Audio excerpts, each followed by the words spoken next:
WWE In Your House 13, Final 4. Shawn Michaels has lost his smile. Everybody, where is that smile? Probably around Sonny's clit. That's so vulgar right out the gate. God damn it, Kyle. Whatever. There's wrestling on this show. Final 4. Really fun main event. Kind of rough around the edges. I don't think they had figured out Fatal 4-Way matches yet, so that's fun. There's some title matches on this show. There's some really stupid shit on this show as well. But that's early 97 wrestling for you. Lot to get into, so you better sit your caboose right there and take a listen, or a watch, or a taste of the Apron Bump Podcast. It's the hardest. Talk around and disregard it. Strip you off the ground, show you what hard is. Standing strong and proud, nothing can knock this. Let's get it started. What is up, everybody? How are we all doing? Howdy, howdy, howdy. Hope everybody's braced the hurricane Helena, whatever the fuck her name is. Hopefully everybody's okay. I know a lot of Florida listeners of the bump. A lot of Florida bumpers out there, so hope everybody's safe. Hope everybody's enjoying their fall, summer. What season are we in? I don't fucking know. It's Virginia. It's always humid and shitty and gay. I don't know. Maybe that's just me, but anyways, we got In Your House 13, Final 4. Talk about today. What a very interesting show this was. Is it a good show? I feel like I've been saying this a lot. I don't think it was a good show. Normally I follow that up with, but I had fun watching it. Now this one though, the main event was fun. Like I said in the cold open, there's a lot going on here. First of all, I should say, Shawn Michaels, who was the WWF champion, relinquished the championship because his smile, I guess, skedaddled. Took a hike. Doesn't know where his smile is. Allegedly has a knee injury. Bit fishy, but we'll get into that in the podcast. So that's a whole thing. But what that means is that the WWF title is vacated and we will crown a new champion on this show. It was originally going to be a number one contenders match, but now it is for the whole kit and caboodle. So we got Vader versus Undertaker versus Bret Hart versus Stone Cold in the main event. Like I said, it's a very it's interesting watching people figure out match types. I've talked about it with WCW when they do like their triangle tag team matches. It's like people hadn't really figured out multi-man matches yet. So it was very interesting seeing it play out. And it kind of culminated into a fun match. It was pretty violent, pretty brutal. It's kind of a lost art nowadays. So I like that, but there's so much. There's the tag team titles on the line. You got Bulldog and Owen, who are the champs, who are still kind of bickering back and forth. They're defending against Doug Furnas and Philip LaFon. You got Mark Marrows here against Leif Cassidy for whatever reason. You got a new Intercontinental Champion, Rocky Maivia, who beat Hunter Hearst Helmsley on a Raw Thursday, the week before this show. So The Rock is defending against Triple H for the Intercontinental Championship. So we're already getting that feud underway, which will be a very defining feud here in the late 90s. What else? Is that it? Oh, there's some stupid 6-man with the Nation. I don't know. There's a lot of dumb shit on this show, but I'm sure we'll have a fun time talking about it. You'll just have to stay tuned and find out. Speaking of staying tuned, make sure you stay tuned to the end of this episode where the hardest promotion battle of 1997 continues as we pit WWF against WCW and ECW. We look at the best, the worst, the overall, the individual, like best matches, worst matches, characters, storylines, TV quality. We look at it all and we see which promotion is doing the best. There's point values. There's a bunch of stuff. We grade the show overall. A lot to get into there. Right now, ECW is dominating. That being said, there's only been a few shows this year, so it's a very small sample size.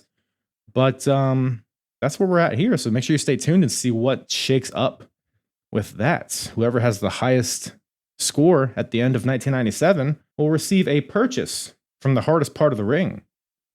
I will purchase a championship belt of that respective company. As you see behind me, got the old Intercontinental Championship over my shoulder. And that is because 1996, WWF was the winner. So now they got a spot on my bookcase behind me. Who will win in 1997? Like I said several times already. Stay tuned to the end of the podcast. It'll be a fun time. Speaking of a fun time, you know who I always have a fun time with? My beautiful, beautiful guests on today's episode, Mike and Dave from the Ruthless Aggression Era podcast, returning to the show. Always a good time with those blokes. You could check out the Ruthless Aggression Era podcast wherever you listen to podcasts, as well as YouTube. I'll put all their stuff in the description below. They have a new Twitter handle, by the way, in case you've been not seeing them on social. You've been like, where is my boy Dave and Big Sexy Mike? Well, they have a new Twitter handle, X handle, whatever, what have you, at Ruthless Pod UK. But like I said, I'll put this all in the description. They, as their podcast name suggests, they cover the Ruthless Aggression Era. They cover it from the beginning. They've covered every single pay-per-view, but they also dig into the Raws and the SmackDowns, even an occasional Velocity or Heat, which I've been privileged to join in on their watch-alongs and reviews of the C shows. So go check that out. They're on YouTube. They're always a fun time. Lots of fun watch-alongs and stuff like that. So I always enjoy having these guys on. They have a very, very entertaining podcast. They don't take wrestling too seriously. They just have fun with it, which is a hot commodity nowadays in this wrestling podcast space. So check them out. Give them a follow. Subscribe. Tweedle their nipples. Milk them. Do all those things. And milk me as well at Apron Bump. On all the social medias, apronbump.com for all my full episodes. If you like this timeline, go to apronbump.com. Go to the episodes tab and select Wrestling Wars of the 90s. Also, there will be a link in the description if you would like to see all of the chronological pay-per-views, special events that I've covered, starting from WrestleMania 10s for WWF, WCW, and ECW. I've covered every single pay-per-view since mid-94 through 94, through 95, through 96, and now where we're at in 97. So if you want to come along this journey with me, binge away. It's been a fun old time. And with that, I'm done babbling. Let's get into this bad boy. WWF in your house. What number are we at? 13. Final four with myself and the Ruthless Aggression Era podcast. There's a lot of shit going on. Them poor fuckers have gone through a terrible time. All of that to build to Eric Bischoff versus Teddy Long on a pay-per-view. You gotta love it. You gotta love it. Well, couldn't be any worse than WWF in your house 13 final four. Am I right or am I wrong, everybody? So you guys were telling me offline that you loved this show. Thoughts? Oh, it made me lose my smile. That's why Shawn. That's what happened to Shawn. He just knew what the card was, and he got sad. I didn't get involved in that. It made me laugh though because not only did he lose his smile, well, he lost his smile, but he kept his poster place. Yeah. He got it because we've got to advertise him. Because for some reason, I don't feel like Vader on the Final Four poster would attract so much attention than Shawn Michaels and Psycho's Hid. You sure? You don't think this mug? You don't think this mug would bring in people? No? We'll get to that later. No. We'll get to that in a second. No, absolutely not. There's so much. I don't even know where to begin. We might as well start with that Shawn promo, losing his smile, because that kind of set up. Losing his smile. That kind of set up this whole show. Well, the Final Four was originally supposed to be Steve? It was supposed to be the same people, right? Yeah. The Final Four. The Final Four was designed because of the controversy around the Rumble. Obviously, right. Brett threw Austin out. Austin came back in, threw Brett out. Austin won the Rumble. The referees didn't see it because obviously they were distracted. So obviously you've got all this coming around. And then, so that match was supposed to be for the number one contendership for WrestleMania. But obviously then Shawn loses his smile. So the Final Four then turns into a match to determine the new WWF champion.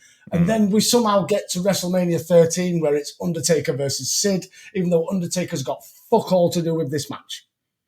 Yeah, and I guess we'll touch more on it when we get to the match itself. But it definitely feels like they're kind of keeping their options open. Like they don't. It seems like in this show they don't know what WrestleMania looks like, but they're kind of like they have so many different because they have a title match on Raw the next night, so they could even switch things up there if they wanted to. But yeah, with Shawn, because the Shawn promo, for anyone unaware, I can't imagine anybody's unaware. He allegedly had a knee injury, so he had to relinquish. Why are you laughing, Dave? He had a drug addiction. He had no fucking knee injury. No. He had a drug addiction. He was doing fucking somas and poppers and everything. No. He didn't want to drop the title to Brett. I don't think so. He told us. He told us that he was doing too many meet and greets, too many house shows, too many meet and greets. He was just running himself ragged. His schedule was just all over the place. So he blew out his knee at some vague point in time that we don't know. It wasn't his knee that he was getting blown in WWF in fucking this time frame. Oh. I feel like Sonny may have sucked the life out of him, let's say. Sonny sucked away his smile. His smile has come and he lost it. all of her orifices. Oh, Jesus. They got more fluids in her than a fucking chemist. I wonder if she's got a girlfriend. Now she's in prison. I wonder if she's got herself a girlfriend.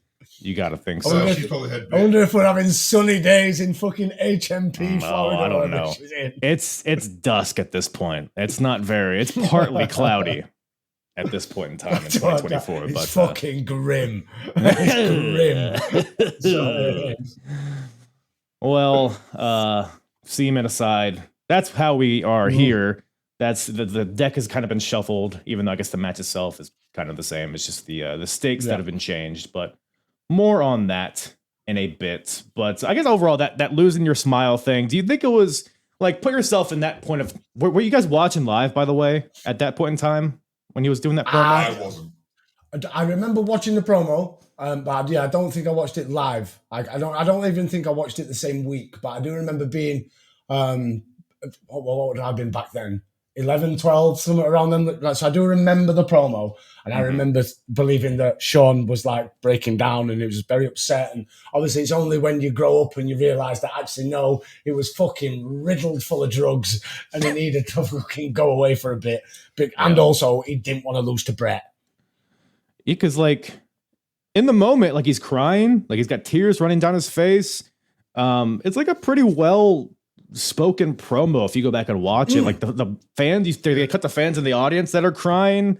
It's very emotional. He's putting it off like he may never come back and wrestle again, which I don't know if he really thought. If you think as well with Shawn Michaels during this time frame, even though he was a face, he was a cocky prick still. And to see this Shawn Michaels, this vulnerable Shawn Michaels, who was like said he was emotional, he had tears running down his face, saying that I don't think I'll ever wrestle again. This could be it. Goodbye.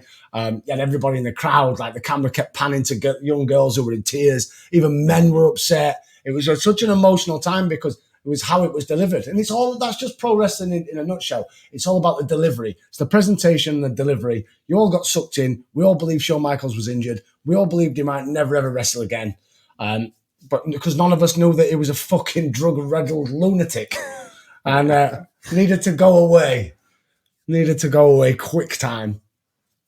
Right. Which is a shame as well, because if you think WrestleMania 13, obviously you'll get to that in your time frame. It's quite a lackluster WrestleMania when it comes to the WrestleManias of before and after. Very lackluster. The roster's very thin. Sure, it needed a Shawn Michaels that WrestleMania, I think. Obviously, they felt lucky with the Bret Hart, Steve Austin double turn and everything else involved in that. Yeah, right. And obviously Sid shitting himself against Taker and all that jazz. But I feel like Shawn Michaels at this time frame is a big loss to the company. Big loss. Whether he's off his tits or not, still a big loss. What do you guys think would have been WrestleMania 13 had Shawn stuck around? Like in terms of like the world title scene, the main event scene, like do we still get Brett and Austin? Well, let's say Shawn sticks around. I think we still get Brett and Austin. Shawn Sid. I think they'd find a way of getting it from Austin winning the Rumble to Austin not being in the title match.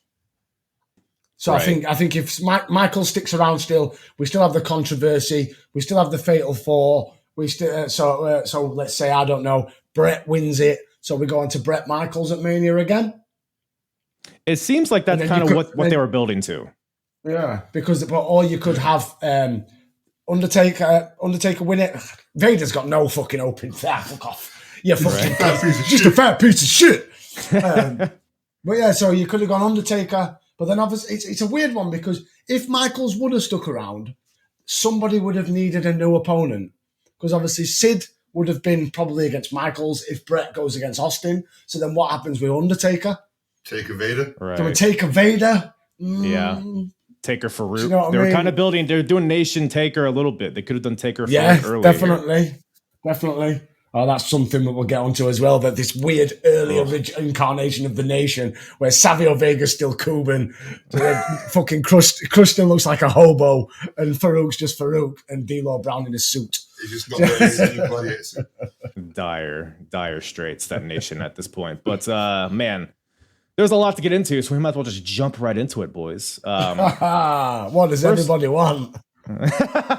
Well, first, I will note that the commentary team here is old JR and King, which I believe is the first time, at least on pay-per-view, that's been just those two on pay-per-view on the call. So that's a pretty interesting little tidbit there. Definitely. I mean, taking Vince on commentary, not for me. What a maneuver. 1, 2, 1, 2, he's gonna. Cocksucker. This is Vince McMahon. Are you up to speed with Netflix? I'm only about halfway through. I watched the first 3 so far, but I've heard it's kind of like whatever. So it's lackluster. Yeah, lackluster. Yeah. It's not new. Yeah, so you don't really learn much new. No, it's from what I've seen so far. It's a fun little package of everything that went on, but yeah, like it's nothing groundbreaking. You learn new stuff if you've not watched wrestling in the last 5-10 years. Yeah, definitely. Right. Definitely. Speaking of learning new stuff, I learned something new from you, Dave, I believe it was, sent in the chat. This little fella right here. Oh, Shinobi. What the fuck is a Shinobi, first of all? It's fucking what does everybody want? What everybody wants is Leif Cassidy to have 2 ninja gimmicks. Okay, yeah, because he was Avatar for a cup of coffee. Yeah. Then became Leif Cassidy, and then so was Shinobi before ECW? I think we talked about this in the chat. I forget. Yeah, was it before ECW? So I believe. Yeah. So I believe it went. Was Avatar before Leif Cassidy? Yes, it was. Yeah. So Avatar. I think it went Avatar, Shinobi, Leif, or Avatar, Leif, Shinobi, and then he goes to ECW, finds a styrofoam head, and then obviously comes back in a year or so time to WWF and dominates the hardcore division. Then becomes one of the greatest European champions. Eats his own dog. Like Shinobi isn't even on his Wikipedia. Shinobi was a shot. I feel like Shinobi may have had 1 or 2 matches on Superstars. I think that was about it. Yeah. It's very short. Same with Avatar though. Avatar was very short-lived. Fun fact. I was doing a little bit of research on Shinobi, and apparently Shinobi made a return in 2004 to face off against Taz on Heat. Wow. Maybe it wasn't Heat. It might have been like a dark match, but it was like a like grainy footage on YouTube. That went under my radar. I might have not have been televised, but it's probably just to pop himself. Radar. Well, I suppose it's one of them, if you look at the Al Snow of like 2001 onwards till he leaves WB, he doesn't do much. Right. His Al Snow was perfect for the time of the grittiness and the hardcore wrestling, and the stuff that him and Bob Holly did was brilliant. But like you go back to this incarnation of Al Snow when he's Leif Cassidy with a mustache, he just looked awkward, out of place. The ring attire it's terrible. I never liked the New Rockers anyway. I never liked the New Rockers anyway. But I just think it was a time where we had so many gimmicky tag teams, and the Rockers was just, it kind of fit. But yeah, it was just weird one. And it's one of the matches, well, you're not going to win, or you leave. But I think it kind of sets the sort of it sets the tone for this evening, where our opening contest is the Wild Man Mark Mero versus one half of the New Rockers. Right. It's like, where's Marty right now? Marty in rehab, drugs? Yeah, probably. Well, possibly that as well, but I believe he's dealing with a broken foot at this point. So he's not around. He might even be released from the company at this point. But yeah, he lost. That's just like how Shawn Michaels had it. His fucking must be a rocker thing. Yeah, I was about to say they stick together in their bullshit injuries. Injecting drugs into his foot. Yeah. Is this when he killed a guy, allegedly? I don't know. It's probably around that time. But that's all. That was at the same time when he wanted to bang his daughter. Oh, that's Marty. He's a fruity character in his old Mad Marty. He's an interesting character for sure. So you just say no. So it's Mark Marrow versus Leif Cassidy.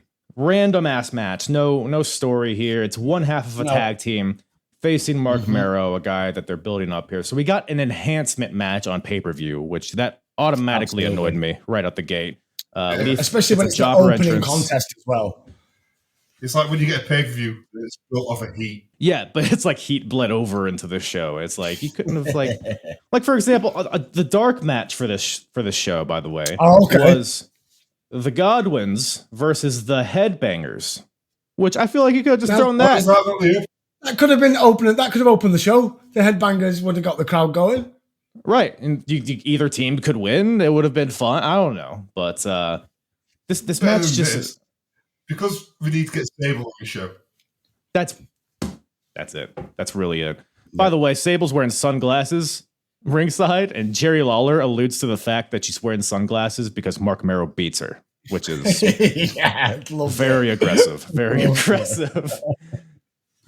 So this match, it's like 9 minutes. I looked it up because it felt like 30 when I was watching it. Yeah, it was a long old match. It was a long old match. Longer than it needed to be. It was like, out of 9 minutes, it was like 8 minutes of Leif just doing random leg submissions on Mark Marrow. Yep. That modified ankle lock was a lovely one. Sure, they're fine, but it doesn't fucking matter because, Sable gets involved, distracts Leif, she slaps him. Marrow with a suicide dive, throws him in, shooting star press for the win. So the leg stuff didn't even fucking factor into the match. That's the thing, though, isn't it? That's the thing. Like, Leif Cassidy spent, as you said, like 7-8 minutes working over Marrow's leg. Like you said, he had like an inverted ankle lock, all sorts of stuff going on. And you think, at least, the minimal, after you've used every ounce of strength left in your leg to throw yourself through the ropes to do a suicide dive, you think the least Mark Marrow could offer us is at least show a little bit of grimace and a little bit of struggle as you're climbing to the top rope. Not just fucking shoot up there like fucking Mario. It's just, fuck you, Johnny B. Bad. Never liked him. Never been... Weird, because I kind of did at the start before I learnt about Mark Marrow. And then I don't know what something about him. He's slimy, he's greasy. And I think it all comes down to when he cut his hair and became a boxer / jobber in like the 98, 99, 2000. Like, could not stand Mark Marrow. Never understood the appeal even. Apart from he did a couple of good flip-de-doos from top rope at a time where very little people did flip-de-doos in WWF. Yeah. Right. Yeah. This era, it's nice to see a shooting star. Sable loves a guy who can be a shooting star. True that. No one else is doing it, to your point. And like I don't mind Mark Marrow. I like Mark Marrow better than Johnny B. Bad. Johnny B. Bad was just the Little Richard stuff. Gay.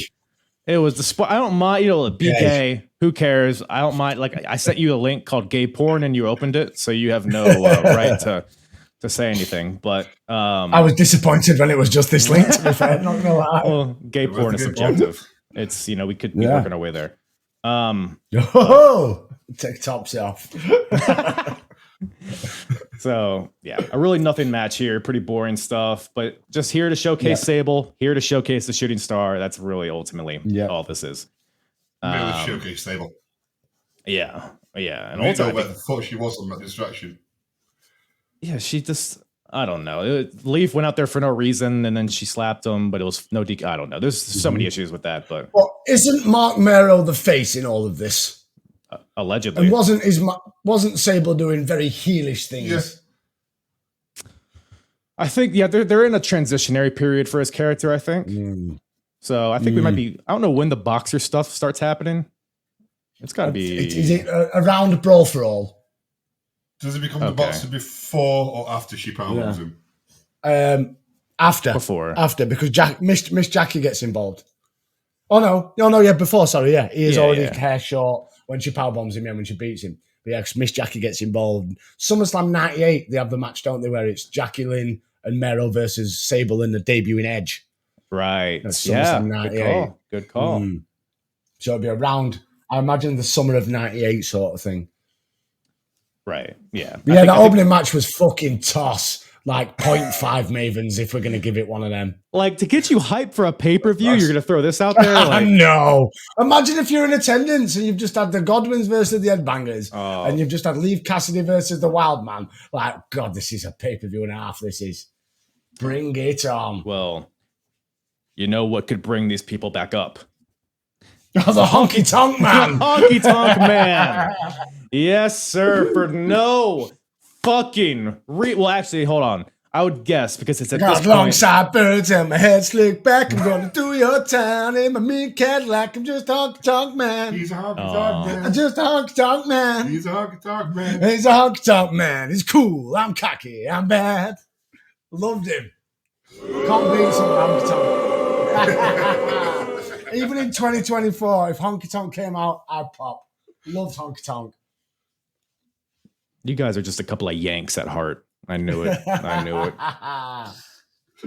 Ironically, though, not really a big fan of Elvis, but Honky Tonk Man, love him. I don't know if they're exactly. You gotta be fans of both of them. Because you have, it's a cosplay. I guess. Elvis Presley cosplays Honky Tonk Man. Right? Yeah. Honky walked, so Elvis could run. I'm here. I'm with you. 100%. Well, so mad though that Honky's still alive. Do you know what I mean? That proves a lot. Somehow. It's mad though. There's a lot of them wrestlers from the 80s that you think, how the fuck are you still going? Well, we've lost so many. So many wrestlers have died through drugs and everything. Yeah, but like Greg Hammer Valentine, Brutus Beefcake, Honky Tonk Man. There's so many from the 80s that are still alive, but yet so many from the 90s that are dead. Dude, I'll watch WCW. Crazy. And there'll be like a segment with like Ric Flair and Macho Man and Woman and like Miss Elizabeth and Boss Man. It's like, how is Ric Flair the only guy here that's still alive? Woman didn't have a choice. I think it's Royal Rumble 1992 that's got the highest death to alive ratio. I'm sure it's like something along the lines of like 22 of the 30 are dead now. Right. Interesting. I think it's crazy. But the same thing, like I said, you go back to the 80s though, and there's so many guys that you think would have died years ago because of how like drugs were rife and everything else was so rife then, but yet they're all still alive. But yet there's so many from after them that like your Mr. Perfects of the world, your Rick Rudes of the world. There's so many of them that are dead now. And it's just, but yeah, Brutus Beefcake and Greg the Hammer are still going, and 50% of the Bushwhackers, and there's a lot that are still going. Well, I'll tell you who's still alive is Shawn Michaels somehow, because it's at this point in the show, because a Honky Tonk Man comes out, then they cut to the Shawn Michaels promo from Raw the previous week. They show pretty much the entire promo. I guess they just sent Honky Tonk Man out there to entertain the live audience, I would assume. Yeah, buddy. Because because they show the promo and then they cut back to the entrances for the next match. So Honky Tonk Man doesn't show up again on the show. So it's like, well, what the fuck was he here for? But I guess it was just... Are we in that period of time now where Honky Tonk Man's still looking for somebody? Or has he found... Yes. No, he's still looking. He's still looking for the Billy. So if he's still looking, has he potentially come out and cut a promo to the live crowd about how he's looking for his next protege? Probably. Where us at home have been treated. Instead of that, we could, because it's all about Shawn Michaels and his smile. So we've been treated to the video package of Shawn Michaels losing his smile. Right. Maybe. Well, or they just had his music. They had Honky Tonk Man come out, wave at the crowd, and then the lights went dark, and even the live crowd saw the video package as well. Yeah. Basically, perhaps. I think what we're trying to get to is, so far in this pay-per-view, it's been a waste of fucking time. Yes, ultimately that's the bottom line there. I think so. So we get a Sid promos in here somewhere, basically, because he's not on the card tonight, but he's going to be facing the winner, like we mentioned, of the Final Four main event. So he's here. He's doing his Sid thing. Love a good Sid promo. So no complaints from me. Oh, yes. The intensity from one Mr. Vicious. Fantastic. The thing is with Sid, he's always had the same gimmick And the same character, even though way back in the 80s when he debuted, he's always been monster gimmick, monster heel who speaks with so much gravel in his voice. Yeah, but he's also, he's very, I tell you where Sid's promos, for me, similar, but a lot of people may disagree, to how Jake the Snake Roberts delivered a promo. I was going to say the same thing. Yeah. Yep. Yeah, exactly how he delivered a promo. It was slow, but every single word had so much intensity behind it. You understood what he was saying. Yeah. If Sid Vicious explained to you, it may be very methodically, but he explained to you very slowly how he was going to win and he was going to win, and because he's the master and the ruler of the world. And Sid's fucking brilliant. And also, R.I.P. Sid, because he's not long passed away. Legend of the game. Sid is great. I was pop like shit when Heath Slater was doing his little Legends run. Yes, right. And Sid came back, and it's like, fuck me, the last time I saw you broke your leg against Steiner. You know, and I'd not heard from Sid in years. And he looked great, to be fair. He looked in great condition. Sid walking about, to be fair. Yeah. Still pretty jacked. And then he started... And then I'm sure he started social media, did Sid. I'm sure he was very active on Facebook. He had but not like a Facebook page like Paul Heyman has, where he just shares, or somebody working for him shares pictures and photos and promos. Psycho Sid had a page where he was like, morning, everybody, I'm having eggs for breakfast. A proper profile, Facebook profile. Adam Bomb, he's another one. Adam Bomb's got a Facebook profile. And he follows us on TikTok. Oh, man, big Adam Bomb guys. That's what the show needs, is more Adam Bomb. More of those footballs to throw into the crowd, yeah. The thing is with Adam Bomb, I don't know if you've seen him recently, he's got such a roidy face. Like, do you know when people in the 80s took roids and their belly fucking grew?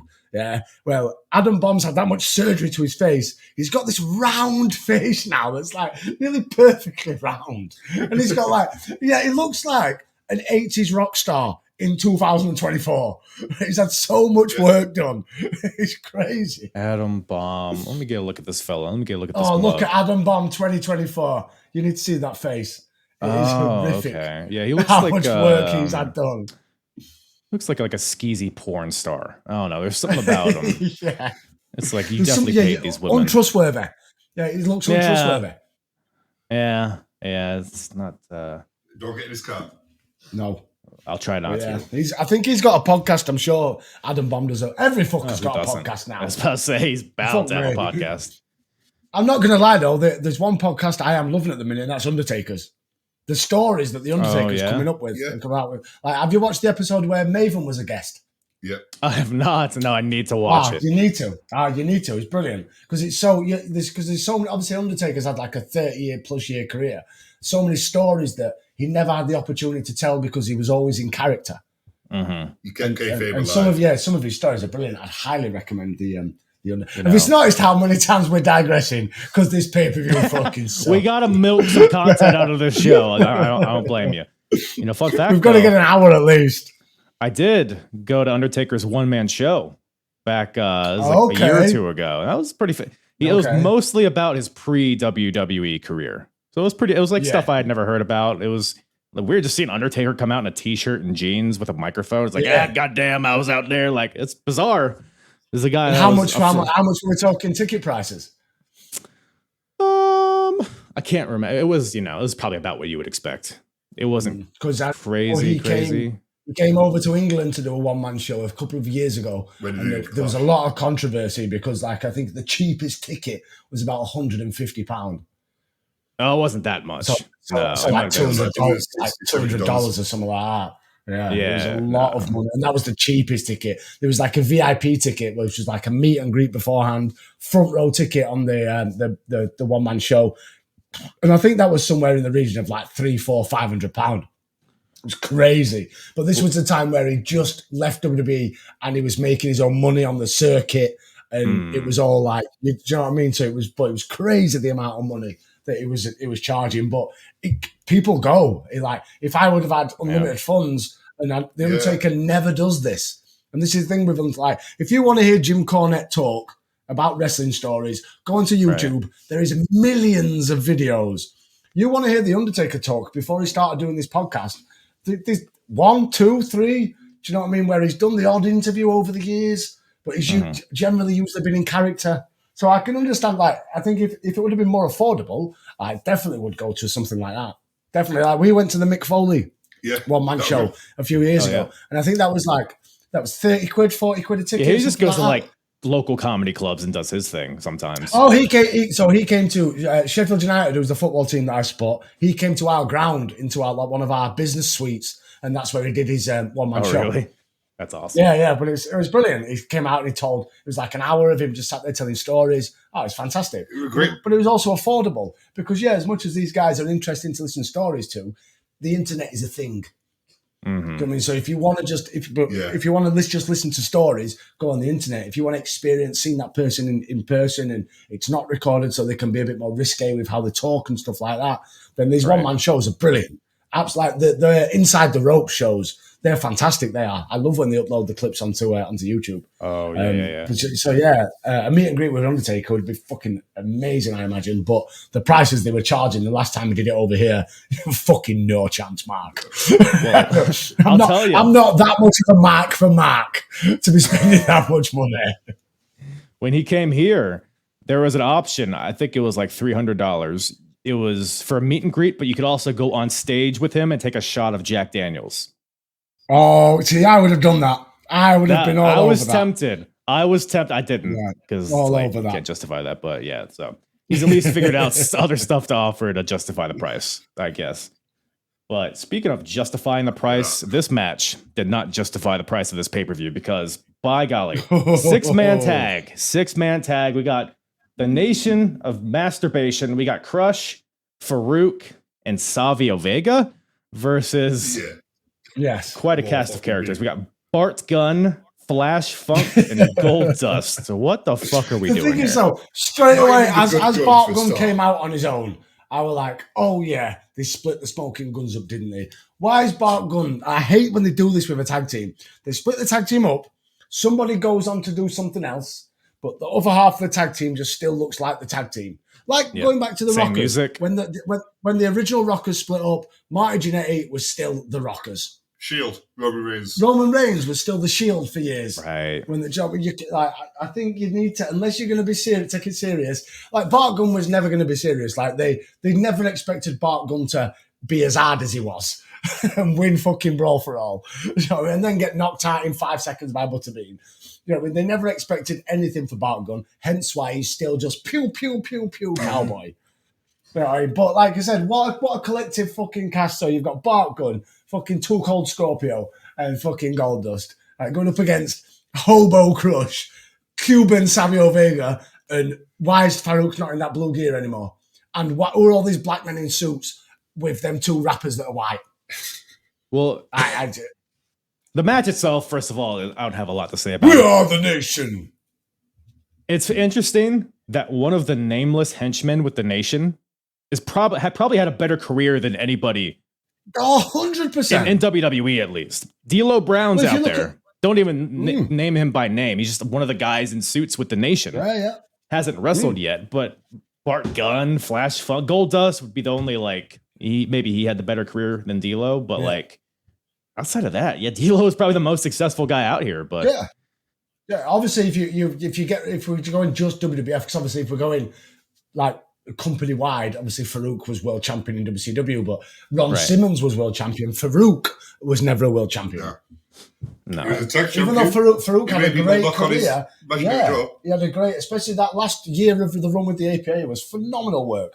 But like I said, if we're going just singles titles, D'Lo's former multiple-time European champion, IC champion.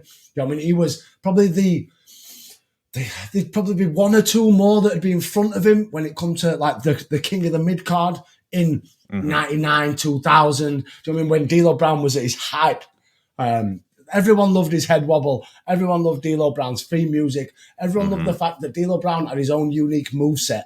Where no one did the moves that D'Lo Brown did. Yeah. Your sky highs, your low downs, his fucking boom leg drop. D'Lo Brown was so unique, so compared to everybody else, especially in a time where every wrestler had 2 moves. D'Lo Brown had 6 moves. Mm-hmm. Yeah. And then that made him stand out. Yeah. But like you said, he's unnamed. They don't speak. He's just a black guy in a suit.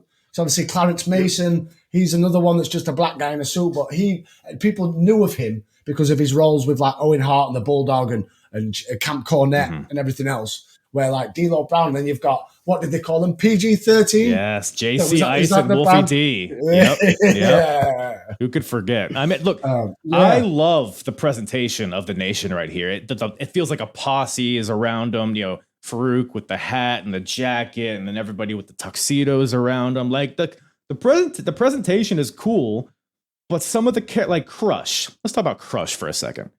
With his stupid fucking pen on his head. Right now, so when I do these shows, afterwards, I like look at the best and the worst of wrestling at this point. In 1997, I have Crush pegged as the worst wrestler of the year so far. He fucking stinks. Yes. He stinks. The thing is, it looks like he stinks as well. The thing is with Crush, obviously, Crush has gone through so many gimmick changes. So many. Where like he debuted as part of Demolition. When it was like with his Smash, when was it Axe or Smash? I think it was Axe who couldn't like continue, was like getting really old and had to kind of because Smash was Barry Darso and he went on to be a golfer in WCW and Blacktop Bully. So Axe was Axe was obviously getting a bit old, so they brought Crush in. That didn't really work, so then they proper 180'd him and turned him into a Hawaiian surfer dude, Kona Crush. Obviously, he had his feud with Doink. And he had a WrestleMania match at WrestleMania. That might have been the best iteration of Crush. Yeah, the double doinks. And obviously his finisher where he just fucking squeezed your head. And then obviously we turned a bit weird with Crush because then we turned him into this Japanese sympathizer, kung fu gimmick, face paint, a bit odd. Like he got to the final 3 of Rumble 95. I'm struggling to think of any more highlights. Crush never went anywhere from there. He went downhill. They turned him heel. They signed him with Mr. Fuji and Yoko and everything else and Cornette, but none of it didn't work. And then Crush went to prison in real life, come back out, looked like a hobo, and now I totally agree. Obviously, before that we had DOA, which wasn't ever going to go anywhere because I think it's after more this stables. Actually. Yes, it is. No, yes, it's when they get kicked out of the Nation. Right. That's not bad. DOA is fine for what it is, at least in comparison to this for Crush. Savio starts Los Barricos, doesn't he? And obviously Crush starts DOA. But this Crush in this period of time, he doesn't have many moves. I think his finish is the heart punch. Yes. I think his finish. It's not great. He's just a plodding guy. Nation Crush is not great. And then he's just desperate. Yeah, I mean, I don't understand. But sticking within the Nation, we got Savio Vega, new member of the Nation of Domination, which I didn't even realize he was ever a part of the Nation. I didn't even happened. Oh yeah, fully aware. Like I said, this original Nation used to always make me laugh because obviously I think it's the next pay-per-view, which is what, WrestleMania? Is it, or is there one in between? No, WrestleMania is the next one. Oh no, it's WrestleMania. Yeah, Savio and Crush. Well, not Crush, because Crush always wears this gear, but Savio does turn a bit more Nation colours and drops the Savio Vega attire that was in the King. Because it's the exact same attire he's been wearing. The Puerto Rican colors, the ding, ding, ding, ding, ding, ding. Like it's the same thing. He just happens to be wearing a leather jacket and sunglasses. Like, this looking guy. Farouk's looking like a badass though, so no real complaints there. Then on the opposite side of the coin, we talked about Bart Gunn, how he's just still smoking guns guy, but just Bart. We got Goldust, who's Goldust. We'll kind of talk about him a little bit more later as well. And then Flash Funk, old Too Cold Scorpio. There you go. He is the guy. It makes me laugh how on the nose the same this gimmick is to when Brodus Clay did it. Like decades. Oh later. Yes, definitely, 100%. 2 black girls dancing with him as well. The similar music, similar attire, the hat, the everything. Funkettes and the Funkadactyls. Yep. Do you know what I mean? It's the same. It's a proper when they brought Brodus Clay out, 100% carbon copy rip off. Flash Funk. But I do feel that the Flash Funk was never needed because like this match, Too Cold Scorpio was given his moments, was allowed to shine, to show you what he can do. But I think he was never, ever given that actual opportunity to show you exactly what he could do. Like the only time they ever called him Scorpio was when he was running with the fucking Jobbers. Yep. And they had a faction to tell the world that we're the fucking Jobbers. The Job Squad. Gotta love it. But he was never given the opportunity to be Scorpio. Because Scorpio in ECW, Scorpio around the world was fucking outstanding. Again, in a time period where people didn't do the sort of stuff that he did. Yeah. In ECW, he was killing it. He was a standout there, and he could have been a standout here. And what also got me was the opening match had like 20 minutes with two guys that were really boring. But this match is involving 6 people and doesn't even go on for 7 minutes. No, it breaks down right away. Make it make sense, Kyle. I can't, David, because Farouk grabs the mic. The mic isn't working, so Goldust just Pearl Harbor jobs him. Just starts the match right away. Everybody's in the ring. It breaks down. Flash Funk, like you said, he gets his time to shine. Some dives off the top rope onto everybody on the outside. You got Bart hitting Flash with a rocket launcher, so tossing him over the top rope onto everybody. But then the Nation gets control for a bit, and Farouk at one point calls Flash a Southern black redneck, which feels a bit rude. Because Ahmed's not there, so he needs to call somebody an Uncle Tom, I guess. So by the way, Ahmed Johnson, I think he's injured again. Yeah. They keep trying to do this feud, but it's not working. I think the feud goes on for 2 years because Ahmed Johnson injured. Was it his kidney problems he had to begin with? And then he got a leg injury, then he got a back injury, and then he got fat. But he doesn't get fat until WCW with the Harlem Heat, but I get your point. Yeah, but this. I don't remember you that. And now, is Ahmed Johnson still alive? I think so. Somehow. What's Ahmed Johnson? And he's fat. What's he up to? I remember he's very, very fat. Let's see here. That's how those jacked guys get when they get older. A big T. Steroids. Big T. Get off the steroids. Yeah. That muscle just turns to fat. Yeah. Would you like a drink? Yeah. Can I have an Ahmed Johnson? What do you mean? Big T. Well, his wrestling career stopped in 2003.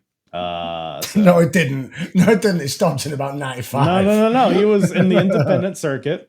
Wrestled Monty Brown. No, he teamed with Monty Brown. That's fun. Jeez. That's fun. I need to see that match. So just some random indie, I guess, but it was probably shit. But well, anyways, so we're here. The match is what it is. I mean, anything in this match stick out to you guys in particular? No. All right, next. No. So we got no. Actually, the finish made me mad. Pretty much all the finishes on this show make me mad. So the finish is, let's see if I can follow my notes here. So Bart hits Farouk. Ref got distracted by Goldust. Yes, ref gets distracted, which allows Crush to hit a shitty leg drop on the Flash Funk. Farouk makes the pin. Onto Bart. That was onto Bart, and then Farouk makes the pin because the leader's got to get the victory. Correct. But Bart, even though he had nothing to do with the move. Bart's shoulder, he's not even close to being flat on the mat. He is literally sideways. His shoulder couldn't be farther off the mat, but they're like, whatever, just get the match over with. Nobody's watching anyways. Let's just get him out of here. So another waste of time match. What are they doing on the WCW? What's Nitro doing right now? Yeah. But this show so far is like enhancement. We're enhancing Mark Marrow. We're showing you a recap of what happened on Raw last week, and now we're just enhancing the Nation. Like nothing particularly gripping so far here. No, I feel like it's a pay-per-view that wasn't needed to be a pay-per-view. It's just an extended episode of Raw. Yeah, it is just an extended episode of Raw. It's for the main event. I mean, the show is to set up WrestleMania in a few ways, but we cut backstage after that to Doc Hendricks with Stone Cold Steve Austin backstage. So obviously he's confronting the Royal Rumble controversy. Austin's, of course, is like, well, goddamn, I won the Rumble. I shouldn't even be able to wrestle in this match. Whatever, go, yeah, what? All that shit. My question, 7 years people have been holding Austin down, and this is just another example of it. So it's pretty good stuff. Good promo from Austin here. I love what he's, I mean, at this point, just from a character perspective, because obviously he would go on to be more popular in the merch and whatever the hell, right? But as a character, where do you guys see this in terms of his peak? Like, is this his peak, or is he not quite there yet? No. I think we're still learning. We're definitely learning. Like, we're not quite ringmaster, right? But I think we're definitely nowhere near peak Austin and McMahon era Austin. I think a big shift in everything involved Stone Cold Steve Austin happens in a month's time at WrestleMania. I think up to this point, I think the audience now are starting to take notice of Austin, especially with the Rumble and everything else that's going on. And they're starting to take notice because no one really delivers a promo like Austin does. No one talks with the sort of attitude that Austin does. And already you're like, oh, this Austin guy kind of didn't give a fuck, does he? But I think everyone still remembers the ringmaster. And I think once it gets to a point where we forget about the ringmaster and we move on to Austin being Austin, that's when Austin truly becomes Austin. Right. Yeah. Is it just like a layer? Austin's he's still quite the wrestler. Is Stone Cold. Yeah, like the Austin that we all know and love had 0 moves. Well, to give a lie, he did a Lufez press and a fucking elbow from middle rope, but he had 0 moves. Yeah. Right? The odd suplex maybe, but the Austin of the Ringmaster era was still very much of the stunning Steve Austin vibe, where he had a lot more moves and he was a lot quick around the ring. Obviously, this was before any knee injuries, before the back injury. I was about to say, at this point, he can still move as well. So, he's got no injuries. So obviously, he does have to change his style when the knees give way and the neck gives way and stuff like that. But yeah, when it comes to like peak Austin, I think we're about 20% there. Yeah, definitely still building towards it. Everything that's there. Yeah, everything that's there. He's got the foundations, definitely. But we just need that to add all them layers now that he adds over the next 2-3 years. Yeah, because I mean, at this point, we've already done like the Pillman's got a gun thing. They had Brett and Austin match at Survivor Series a few months ago, and we're still kind of building the Austin Brett thing here. His promo style here stands out, like you said. He comes off like a legit badass, which you don't have a lot of those at this point. So I'm loving what he's doing as a character at this point. But yeah, I think once we get to WrestleMania 13, that's probably like a big boost, I would assume. So, but good stuff here. And after that, it's needed for him. Yeah, for sure. But after that, we get maybe, I don't know if it's match of the night. I guess you could argue. It's hard to compare this against the main event, but we got the Intercontinental Championship on the line. The new champion, Rocky Maivia, defending against Thursday Raw Thursday. Defending against Hunter Hearst Helmsley, which, as you mentioned, on Thursday Raw Thursday, I think was it the last Thursday or maybe 2 Thursdays ago. Triple H lost the title to Rocky in an upset. Small package, I believe. It came out of nowhere. So crazy win for Rocky at this stage. Still very new, only a few months into his run here, and is already a champion. So we got Rocky versus Hunter. In hindsight, it's hilarious because these two guys are running the company now, and now they're just like in an intercontinental title match. But we got a pretty good match. I mean, this is a solid one-on-one match here, and really kind of kickstarting this feud that I feel like. I guess my question: are there any two guys that have been more like mutually beneficial to each other than Rock and Hunter? Because these guys elevated each other for like the next year or two to the point where they were. Cena Orton. I think they're the only two that you could bring. Sure. Yeah. Because I feel like Cena Orton, they started like fighting in the mid 2000s and carry on fighting until the mid 2010s. Maybe Rock Austin. Okay. Yeah. But no, I think, yeah. If you actually have to look at the eras when they've competed against each other, though, I think sort of Cena and Orton didn't really meet till they were both proper, like, established top tier guys. Yeah, right. Where Hunter and Rock, they both came with their shitty gimmicks to begin with. When he was the aristocrat and Rocky was the fucking blue collar, blue blood even. And obviously they moved on when you had Nation versus DX. They moved on when you had Corporation versus DX. They moved on when Hunter was part of Corporation and Rock was now the everyone's favorite. They moved on again. Helmsley McMahon era. Yeah. Obviously, Rock being the fucking your wife's a slag. Do you know what I mean? So and it's always moved on and moved on and moved on and moved on. Where I think for me, your closest comparison would be Randy Orton and Cena, but they were both relatively top tier when they started just fighting and fighting and fighting and fighting for like 180,000 times or whatever it was. Yeah. I don't think there's any other. What's that, Mike? I don't think there's any other. Yeah. Because like like you said, Rocky and H, they were, even at this point, like two kind of goofy gimmicks, or lack of in the case of Rocky.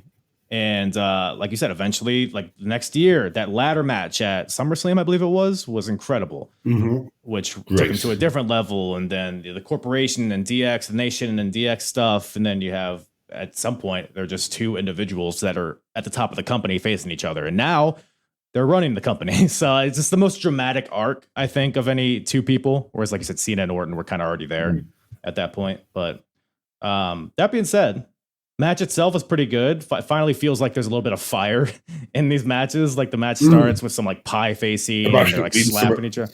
Yes, the stakes. Feels like these guys don't like each other. Feels like they want to win a match, which is such a novel concept here.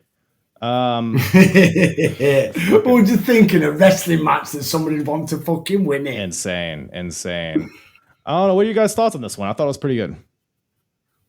It was a decent match. We covered it on our Patreon. The Hunter Games, yes, of course. Nice little plug there. Yeah, I think this was it was one of them where it was one of the earlier matches in their feud, but also one of the ones that kind of set the precedent for their feud. Because if you imagine, if you're a Triple H or you're a Rock in this era, you're surrounded by your Bret Harts, your Shawn Michaelses, your Undertakers, your Psycho Sids to an extent. Right. Like, we need to kind of show the world that we are this next generation. Yeah. Even though they're not in the new generation era anymore, this is the new generation of wrestlers. And it's kind of proven to the world, I think, that like I said, the feud isn't, for me, the feud peaks at SummerSlam 98 with a ladder match. That's outstanding. That tells the world that these two guys are going to be, for the next 10, 15 years, your next two guys.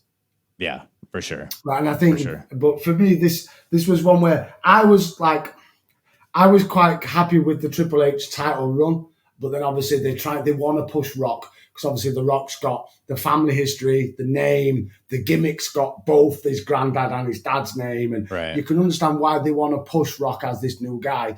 And what better way to do it, like they used to do it back in the day, where you debut, you win the IC, then you eventually win the world title. Yeah. Yeah. And I think this like current feud is kind of just letting the world know that one day probably both of them are going to be a multiple-time world champion. Because the stuff that these guys, the chemistry as well that they had, the chemistry at such an early age, you can see why they go on and have so many iconic matches together. Mm-hmm. Yeah. And I think at this point, Rock still has some goodwill with the audience. I don't think he's been super shoved down their throat yet. I know at some point, the crowd turns on him, the Die Rocky Die stuff that's been talked about for years. I think because he's very vanilla, isn't he? With a lot, like there was probably only one moment in this match where he did his DDT and it was a bit sloppy, and Hunter looked like he could have hurt himself. But he's very vanilla with his wrestling. Yeah, like his moveset is very vanilla. I can 100%. He does hit a nice crossbody, but again, going back to what I said about Randy Orton many years ago. Right, Randy Orton, you drop that crossbody, mate, if you want to be a main eventer. Main event wrestlers don't do crossbodies. I was about to say, like, at this point, Rock's moveset is more impressive than it was when he was a main eventer. Like you said, the crossbody, beautiful crossbody. The shoulder breaker is a bit silly of a finish, but sometimes when he hits it, it looks pretty brutal. That spinning DDT, like you said, I thought it fucking paralyzed Triple H. It looked nasty. So he's got some fun stuff, but when they get to main event, they have to. I feel like it didn't need the finish that it had.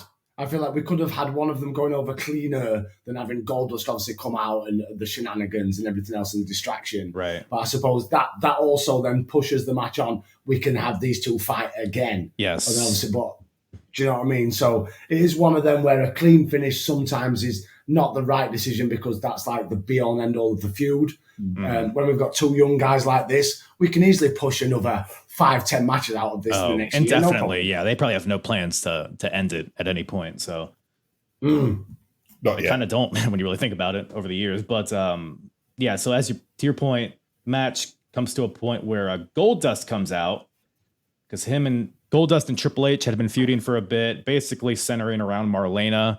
I guess Triple H wants to fuck Marlena, and Goldust doesn't want him to, I think, is the feud. Do I have that right? Yeah. So Goldust comes out, shows Triple H's ass, does a little wiggle for him. Triple H is mesmerized by his golden ass. So Triple H is distracted, and this allows Rock to capitalize on the distraction with a German suplex with a bridge for the win. Which is a move you don't see anymore. Suplex ever again. You don't like Chad Gable does it, doesn't he? But he does that rolling thing that he does. It's very impressive. But you don't see often enough for me someone winning with a German suplex and a bridge, because for me it's a great pinning combination. Because if you've got a guy that's bigger than you and stronger than you, he can pin you down, and your body's contorted, and he can pin you down to make sure that you cannot physically get your shoulders up because your fucking legs are in the way. But it's also like the impact of the move can knock you out a bit, but also it's the same effect. Back of the head. Right. It's brilliant. Same effect as like a roll up out of nowhere, but with the impact added to it. So it's solid. That's it. It's solid. So you don't see enough of it. But then obviously after the match, fuck me, who's that fella in crowd? And it's even better because JR goes, is that a man or is that a woman? Oh, well, she's got a big old clit on her, but no, it is a woman. Chyna, that lady, debuting here. Was it the clit? Yeah, it was big. No, I don't. I've seen. Yeah, we all have watching X-Pac go wild on her. One night in China. Break it down. He's got two words for you, Chyna. There we go. 100% he told her to suck it. Oh, 100. Yeah. But yeah, it's one of them. But you can see why she had so much surgery done, because we spoke about this when we covered this.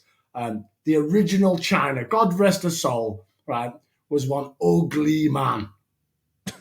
Ugly, right? Really. She's a handsome woman. The fact is, what makes it even more disturbing is that Triple H used to find that sexually arousing. Hey, I mean, guys like being pegged. Amazon position, I haven't done the research. Yeah, but the thing is, I bet she could peg him with a clit. Probably, she probably did. It's probably bigger than my little penis, but so Chyna's here. Bigger than his does. Oh, bigger, yeah. I mean, Chyna is here. Chyna's here. Chyna's queer, and Chyna chokes out Marlena because she's just like a quote unquote fan in the crowd. Marlena's up against the barricade. Chyna chokes her out. And a fan in the crowd where the security is like, I'm not fucking getting involved in that. They need like 87 security people to carry her out of there. So the first sighting of Chyna. But to your point, in terms of her look and whatever the masculine features of her, I think it worked because she would end up being like the bodyguard of DX. So I thought it worked for sure. I thought the visual was fun. Like, you don't see a woman body, especially at that point, a woman heavy for, two guys. So I thought it was cool little twist there, but more on Chyna. Plus, they know that they're not going to attack him if Chyna's in front of him. Exactly. So it's like the best of both worlds. So we got a Vader promo here, and I actually have a clip here because I think Federation champion and Paul Bearer. We need to do a little bit of an analysis here on this Vader promo with Kevin Kelly. Let's go. So I believe Vader. So what does he say? He says, "You done let that alligator butt get to that canary mouth." Wait, hold on. Let me. But he mixes up the words. So let's just listen.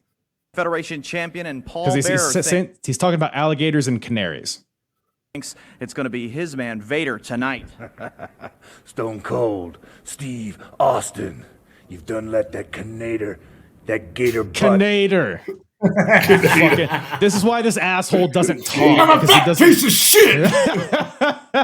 Well, what's the phrase here? Get that canary. Let me see. Let that gator butt.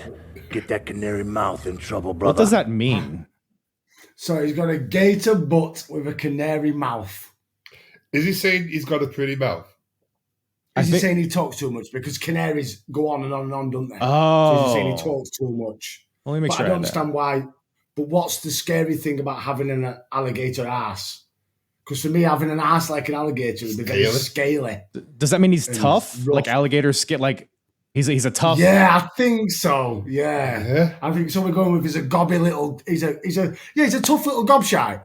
I think this is a different way of saying you've written a check that your ass can't cash. Your ass can't cash. Yeah, definitely. I see.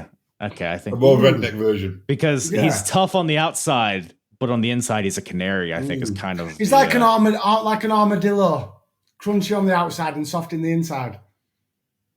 Interesting. Well, I'm glad we can figure that out because that was just baffling me. I'm glad. He's a fat piece of shit. Vader. He's such a. I mean, the look. It like cuts to him. Like, why is this his face? Is that intimidating? Show me your cum face. I mean, there is it. It looks like there should be drool dripping down of his mouth. It looks like he's a Make-A-Wish guy who's given an opportunity to wrestle for one. Oh, he's giving Eugene vibes for sure. Yeah, it's this guy. Look at Kevin Kelly over his shoulder. Well, this guy, Kevin Kelly, was one of, if not the most dominant guy for a long period of time in WCW. Right, was like he had some of the most roughest, meanest matches in New Japan. Do you know what I mean? They were fighting with fireworks and bombs and all sorts of jazz, ripping ears off and all sorts of crap, popping eyes out, everything.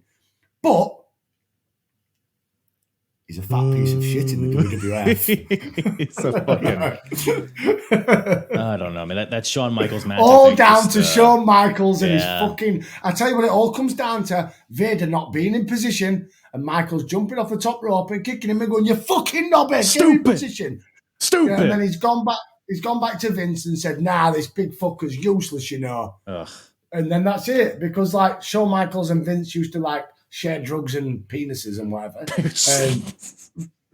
Vader straight away got binned off to the point where he debuted in SummerSlam '96. We're now in what are we in April '97? February '97. Already.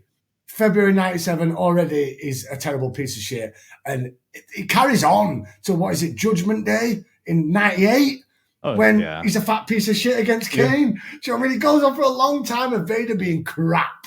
Yeah, matches with Justin Hawk Bradshaw and like... Yeah, buddy! Teaming with Gold. No, it's a team with Mankind for a bit under Paul Bearer. Yeah. I think we are in the midst of that, if not past that at this point. But it's like around this point for sure. But that leads us into the World Tag Team title match. We got the team of Owen Hart and British Bulldog defending against the team of Doug Furnas and Philip LaFon. The Can-Am Connection, I believe is what they were called, right? Team. No idea who they are. You've never seen Doug Furnas and Philip LaFon? Oh, wowzers. Yeah, to me, this is just Owen and Bulldog versus two French jobbers. How dare you? See, this is where you're so wrong. Tell them. You are so wrong. Let them know. Philip LaFon, right, and Doug Furnas they were, imagine fucking, what do they call them? Them two knobheads that are in AEW now, used to be in WWE. It's a lot. Dash and fucking Axe. Oh, FTR. FTR. Yeah, that's it. Yeah, right. Imagine that team, in the fucking 90s. Like these two, they would be better. These two were so good at technical wrestling. These two were brilliant. These two were ahead of the game. These two are probably on par with Owen Hart and British Bulldog. But how they were presented in WWF was not as good. But these two, fucking outstanding. They went on to wrestle for ECW for a long period of time. They're fucking brilliant tag team. So underrated and forgotten. People forget about LaFon and Furnas. Brilliant. Such a big fan over here. I was like, yes, I'm not watched a match for these two in ages. They're great. I mean, for me, match of the night. Possibly. The finish gave me some pause on that, but we'll touch on that in a bit. But LaFon, Furnas, they're fresh off of their ECW run where they had some amazing matches with RVD and Sabu, which are great. Yeah, man. But and obviously you've got, this is the Owen Bulldog time where they're friends and family, but are they really? Because it's very much a one-upmanship. Like the entrance, I love this Owen Bulldog entrance in this time frame where Bulldog stood like that, then Owen comes underneath and he goes like that, and Bulldog comes underneath. Yeah, because it's very much I'm good and you're good, but I'm better. Better. No, I'm better. It's fucking brilliant.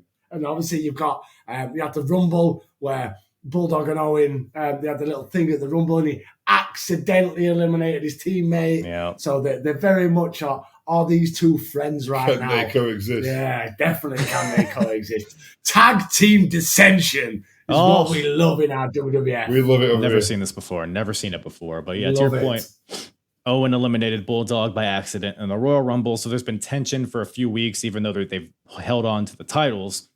And within the match, there's a few points where there's some miscommunication, like Bulldog holds on to LaFon.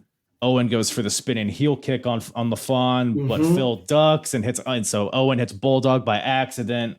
Then later in the match, Owen slaps Bulldog for like no reason. I think he's just doing. I don't know what he was doing. I thought it was great after the spinning wheel kicks. Then Bulldog clotheslines Owen. Bulldog goes back outside. Furnace goes for the pin, and Bulldog's like, "I'm not losing the titles," so runs back in and fucking stops the pin. Right. It's like, I don't like you, but I like my belt. Thank you very much. Right. And like the match is like I really enjoyed the match as well. There were some fun double team sequences from Furnace and LaFon. Like they're like, you know, back elbow, clothesline, DDT, leg drop, like those bam bam bam moves. When Furnace got the hot tag, he gets hot tag and he comes in, he goes suplex. It's like watching a young Kurt Angle. I mean, the style of these guys was very and the Hurricanrana that he snapped off straight away was fucking flawless. Yeah. Like I said, this is like Furnace and LaFon for me, they were in the WWF for such a small period of time, but their matches were so good with a roster of guys that you struggle to have a good match with. Like if you take away Bulldog and Owen from the tag division, you've got the Godwins, you've got the Headbangers. I don't know that Body Donna's still a thing. No. Do you know what I mean? You've got bad tag teams that are not like I wouldn't want to see Furnace and LaFon versus the Godwins. I would not in a million fucking years. But give me Furnace and LaFon versus Owen and Bulldog. Like obviously, Owen's leaps and miles better than Bulldog. Bulldog very much was limited. Bulldog was great in this match, though. He was uncharacteristically good in this match. Yes. He had like a fire behind him. He was like doing head springs and running drop kicks, and like he was flying all over the place. So he must have had the right amount of Ico Pro before this match. Yes. He's one of them unfortunate ones. Is the Bulldog that he was, unless he was on the Ico Pro, he wasn't looking so great. Like the Bulldog, but the problem is though, too much Ico Pro, right, brings you Bulldog in '99, right, or SummerSlam '92 when he's wrestling in his jeans, or SummerSlam '92 where he's full gimmick but doesn't have a clue where he is or what's going on. Yes. Speaking of the brother-in-law's going to help me get through. Right. Speaking of do the whole match himself. Speaking of not knowing what's going on, I take great umbrage to this ref in this match. I believe it's Jack Doan. I know what's coming. You know what's coming. So let's walk through this. And the thing is, Jack Doan as well. I adore Jack Doan. He's like one of my favorite referees. And at the time where you could name every single WWF referee, Jack Doan, along with Timmy White, were my two favorite referees. And this, what you're about to show, is fucking disappointing. Fuck this guy. Fuck Jack Doan. He got paid off by British Bulldog Owen. I'm certain of it. Because let's walk through this. Okay, so Bulldog whips LaFon into the ropes. LaFon sunset flip. Okay, the ref's distracted. That's fine. That happens. But turns around. How did he not see him? How did he not see what is happening here? And the fact that LaFon is pointing, saying, look. But Furnace isn't doing anything. He's just on the apron. Like, why is Jack Doan running over to Furnace? Furnace even. Yeah, they're the same. It's fine. But he's for no reason. Stop pointing. And then now he finally sees it, makes the count. 2. Oh. But then later in the match, so we got LaFon getting whipped into the ropes. Small package onto Owen. What the fuck is the ref doing? Let me rewind this. The ref saw this small package. Why is he looking to the side? For no reason. And then Bulldog can do that. And then he still doesn't see this small package. What are we doing? Was Bulldog still in the ring? He needs to get out of the ring. But then let's turn it back over again. Now he sees it automatically, by the way. He starts counting before he even turns around. Look at this guy. Jack Doan, if you look at Jack Doan, how he does his pinfall as well, it's very similar to Earl, where you know that he kind of gives it away when he's already up here. With how quick So like it'll go 1, 2, and with how quick that third arm comes around, it's like you can tell where he learned from. Everybody learned from Earl. Yeah, crazy, this fucking ref. But outside of that, fun match, I guess. Ultimately, the finish is a bit silly. We got Bulldog has LaFon up for a power slam. As Philip is on his shoulders, Owen from the outside hits Phil with his Slammy Award, and then Bulldog hits the power slam, has the match won, but the ref saw the Slammy shot, because apparently that he can see.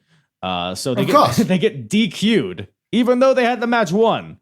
So it's like, why? So I guess the story here is that Bulldog's pissed because he could have won the match. But I don't know, we got DQ finish on a pay-per-view, and still we got the Can-Am Connection still suffering a loss. Like, you could see that they lost. It was a visual loss. So I don't know. I think there could have been a better way at going about building this tension. Maybe, I don't know. Well, if you think though, this tension's got legs in it. This goes on because obviously we build to the European title tournament. Yes. Obviously, we have the European title tournament final, which involves these two, and then it goes on. But during this time, they're still tag champions.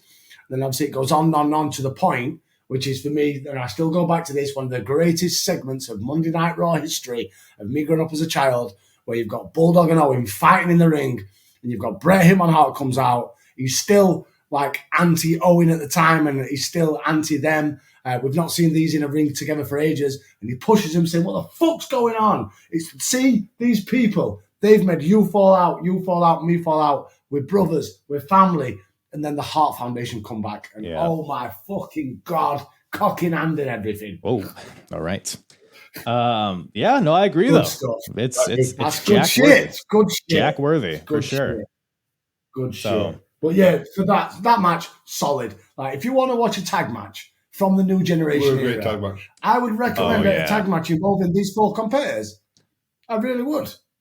I recommend, Mike, to go back and go and have a look at some Furnace and the Fun matches, like Carl said, from ECW. It's fucking outstanding. In an era where tag team wrestling isn't the focus for any promotion, these guys, fucking brilliant. Absolutely brilliant. Yeah, I don't know. Bravo. Mike, what did you think? Because you kind of came in cold to these guys. I mean, what are your thoughts on these two fellas? I was impressed by him. Like, the match was a great tag match. One of the best matches on the card until the end. Yeah. I thought the end could have been done a lot better. Right. Yeah, because it was a good match. The finish kind of soured me on it. That's probably why I wouldn't put this match of the night. But otherwise, I would, like, as far as tag matches in the new generation era, I can't think of one better. But Body Donnas versus Smoking Guns. Fuck off with that. That's what I mean. You've got the Godwins, or they go a little bit further back to like Heavenly Bodies and teams along them. Like you've got wrestlers. Like, look at the Body Donnas. So Body Donnas is a prime example. You've got Chris Candido, who was a phenomenal wrestler, and you've got Tom Pritchard, who is equally as good in his day. Right, but when the Body Donnas put together as a team, they weren't designed to be showcasing their wrestling moves. They were designed to be showcasing that these two were annoying little personal training cunts. Right. So because the gimmicks came before the wrestling. Mm-hmm. Yeah. Like the Godwins, terrible wrestlers, but the gimmick was brilliant. So they're throwing the slop around and everything else. Brilliant. He says. The Godwins were fucking amazing. Give over. I'm older than both of you. I lived through this, right? And then obviously you've got Smoking Guns, where Billy was definitely the better wrestler than Bart. But the Smoking Guns, it wasn't about how good the wrestling were. It was about guns and cowboy hats and jeans and mustaches. Do you know what I mean? So where Philip LaFon and Doug Furnace, they didn't have a gimmick. Right. Everybody at this time had gimmicks. They didn't. They were just, we're wrestlers. That's our gimmick. Where I think if Furnace and LaFon would have been around 15 years later, I feel like they've been multiple time tag team champions. Oh, yeah, for sure. Multiple. If they'd have been around in our era. Could you imagine a Shelton Benjamin and Charlie Haas team angle versus LaFon and Furnace? I'd pay to see it. I'll allow it. Eddie and Chavo, LaFon and Furnace. Bashams, Furnace, LaFon. Come on, let's get it going. The Bash Men. I'm all about it. That'd be something else. Two bellows and shit shirts. The two bell ends. Oh, La Resistance. By the way, did you guys know that the Basham showed up in TNA? Yeah. What were they? Basham, Damager. Yeah, Damager and what did they call fucking Danny? Basham. Basham. Yeah, Basham and Damager. I just watched that show not too long ago. Basham. Danny was Damager. There you go. I get them mixed up being identical twin brothers. One of them was doing like a cosplay of John Cena, and the other one was just it was very bad. It was still very bad. But very bad. Basham's aside, we got old Doc Hendricks with Taker backstage. So Undertaker's talking how he's rediscovered his edge. How he dominated the early 90s, beating Hulk Hogan and whatever, and he was rarely in the title scene. So Undertaker's here finally to kind of conquer the World Wrestling Federation. He's been fiddle fucking with Mankind and Executioner and the God knows who else. Oh, the Executioner, Bam Bam Gordy. Fucking hell. He's gone. He's out of here. They tried, but Undertaker's here. Like I said, rarely in the title scene. I think his trajectory in his career was really, is always the character. He was always, he didn't need a title. Obviously, we're getting to a period where he wins the title and he's probably pretty much involved for most of 97. But I don't know. Do you guys think he should have been more in the title scene, or do you think it was kind of right how it No. That's what the problem was with The Fiend. Because the problem is when you've got a guy like The Undertaker and he eventually wins especially The Undertaker where he's dead. Right? How do you take the title off him? How do you take the title off a guy that can't feel pain? It's very true. So it's always. I think the thing is though I think that's just wrestling in it. Right? A guy is better when he's chasing something. When he finally gets it, he's like you want him to lose it. Cody fucking Rhodes, ladies and gentlemen. When he was chasing the world title, my God, did I used to watch SmackDown every fucking day or Raw, and when he went whoa, I went whoa. Right? I was well behind. I'm not wowing anymore. Not even a little to be fair. Yeah, well, I was watching SmackDown. I was watching SmackDown the other week, and Roman Reigns come out, and I put my finger in there, and my missus, she went, "What are you doing?" So it's just, but yeah, I used to woe with Cody, and now I'm like, ugh. He comes out every week. What do you want to talk about? He's just curious. He wants to talk with his fans. I loved Cody when he was chasing something, is he ever going to do it? Now he's finished his story, not bothered. The story never ends, guys. The story never ends. You see? You're allergic to stories.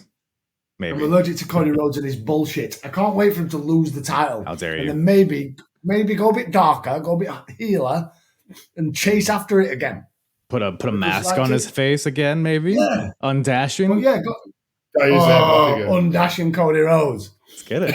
But yeah, going back to what you said about with The Undertaker, I think he definitely didn't need a title for that reason, whether it was world title, tag titles, IC title. Because, like Mike said with The Fiend, you've got a guy who's unstoppable. There's nobody that can possibly beat this guy because he doesn't feel pain. But then when he has the title, he can't hold the title forever. He has to lose eventually. That's why Kane winning the title in 98 was a bad decision. Yeah. Even though you only held it for a day. I think what helped Taker with his character sort of trajectory as it went on over time, they humanized him a lot more. And when you humanize the gimmick, like when he came back at WrestleMania 20, it was The Undertaker, it was the music, it was the clothes, it was the character, it was the name and everything else. But he wasn't the dead man of the early 90s that used to put his opponents inside body bags. Do you know what I mean? Like the dead man. He was more of a dead man. Yeah, he was more of a dead man. Yeah. Right. I enjoyed Biker Taker for what it was, at least like the last few years. I think it took him a while to kind of figure it out. Once he turned heel, like 2002-ish, I think that run on was good. And I think it was a good break, in the scale of his entire career. It was a good break from the dead man thing because he would eventually go back to it. And I think it still had success after. So I don't think it hurt it. So no, and I think we're in that sort of period now where you can see why in the space of like 18 months, the Ministry of Darkness becomes a thing. Right. So I feel like if Undertaker, the face character Undertaker, would have been carried on, would it have got to a point where people would have got bored with the gimmick? Because there's only so much you can get out of a certain element of a gimmick, and there's only so many times, like I said, you can throw the executioner at him and people like that. Right. And if you look like up to from Mania 0 to now of all Undertaker's appearances, now as in 1997, a lot of his appearances, his opponents were fucking terrible. It's like a lot of times they looked at the Undertaker and thought, we have no idea what to do with this guy. No idea. So we'll just put him against somebody that he can beat. Right. Because they were like, I struggle, apart from Mankind and the Hogan storyline of the early 90s, I struggle to tell you, apart from Kane and the Ministry, up to before then, I struggle to tell you a storyline with Undertaker. Jake. I mean, that's his early stuff. Early stuff. They had. And obviously, it was a bit part player in the Michael. See, I think he was a bit part player in the Michaels and Brett feud, and then he was a massive part player in the introduction of his brother. Yeah. But the feud itself with him and Michaels, like obviously that started DX because you had an episode of Raw where it was Taker and Mankind versus Austin, Michaels and Triple H when they were teamed together for the first time. And then you had a 2-on-1 and stuff like that. But yeah, for me, up to like maybe going 1-on-1 with The Undertaker on SmackDown. And then, like I say, if you get rid of the Ministry and his return as the biker and stuff, this Undertaker, for a guy that had a 30-plus year career, he lived off that career on like 2 storylines. Right. It's his like Mankind stuff and his Kane stuff. In the early 2000s, he was like a utility guy. Like he was teaming with Kane for like all of 2001. Teaming with the Big Show, fighting against X-Pac. He's kind of like a background guy in like the early Smack, like 2002, 2003. Like he was in title matches, but he would like kind of come and go. Like he wasn't really like a stark portion of that world title scene. But at this point, you're gonna have to carry on talking Taker for a minute because I need the toilet. Yeah, you're fine. But at this point, we are, Taker, since I've been recapping these shows from like WrestleMania 10 and on, it's been, Taker had that feud with Yokozuna where Yoko, they all the heels put him in the casket and then Taker got risen to the heavens. And then you have the whole thing with the $1 Million Corporation, which was shit. You had like matches with King Kong Bundy and Kama. Some of the Kama matches were okay, but just like another casket match type of deal. And then the feud with Mankind finally gave him something good to do. And they've kind of milked what they could out of that. But Undertaker's here. All that title talk aside, he's here fighting for the WWF title. In the main event, we got the Final 4 Battle Royal for the vacant WWF title. We got Undertaker versus Vader versus Bret Hart versus Stone Cold Steve Austin. So and you can win by pinfall, submission, or throwing him over the top rope. Correct. Why?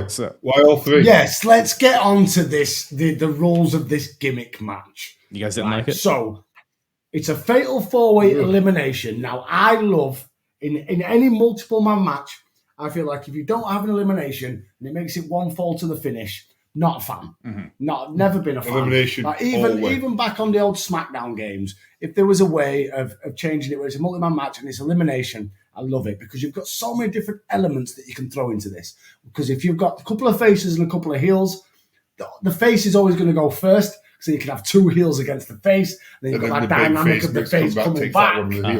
Love it. Absolutely love it. Throw in the fact that it's no disqualification. Love it as well. Pinfall submissions, of course. But throwing somebody over the top rope. Now, I have a big issue with this. It's like a cage match that went on. Like the cage matches when I was a kid, there was 2 ways to win. Over the top, through the door. Right. And then they started to add, you can pin. Well, what's the fucking point of having the door?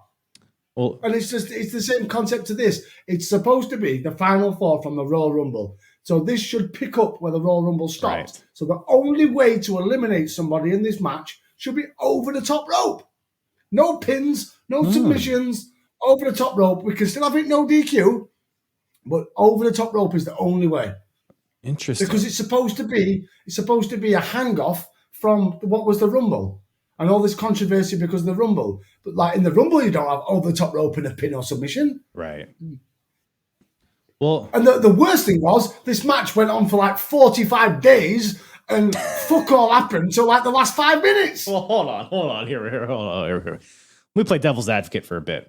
I agree about it should have been like an extension of the Royal Rumble. And if you're going to have over the top rope, make that just be the only thing, which I believe, I could be wrong. Didn't everybody get eliminated by getting thrown over the top rope? Yes. So you could have just had, yes. So we can just pretend that that's the rule, right? We can just pretend it's our head canon. That's fine.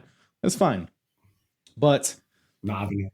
I should also mention that I feel like at this point in time, you didn't see a lot of fatal four-ways. Like, I don't even think they had generated the term fatal four-way. This might have been the first. This was the first, yeah. Because we had the first triple threat round about this time frame. Right. I'm sure this is the first fatal four-way. If not the first fatal four-way, it's definitely the first fatal four-way that's an elimination match. Right. At least on this stage, like main event of a pay-per-view, for sure, the first. And it's interesting because I've been watching like WCW and they've done a few like triple threats. And it's interesting to watch wrestlers try to figure out how to structure this match when the whole concept is so new to it. Like the early triple threats in WCW were terrible. Like nobody knew what was going on.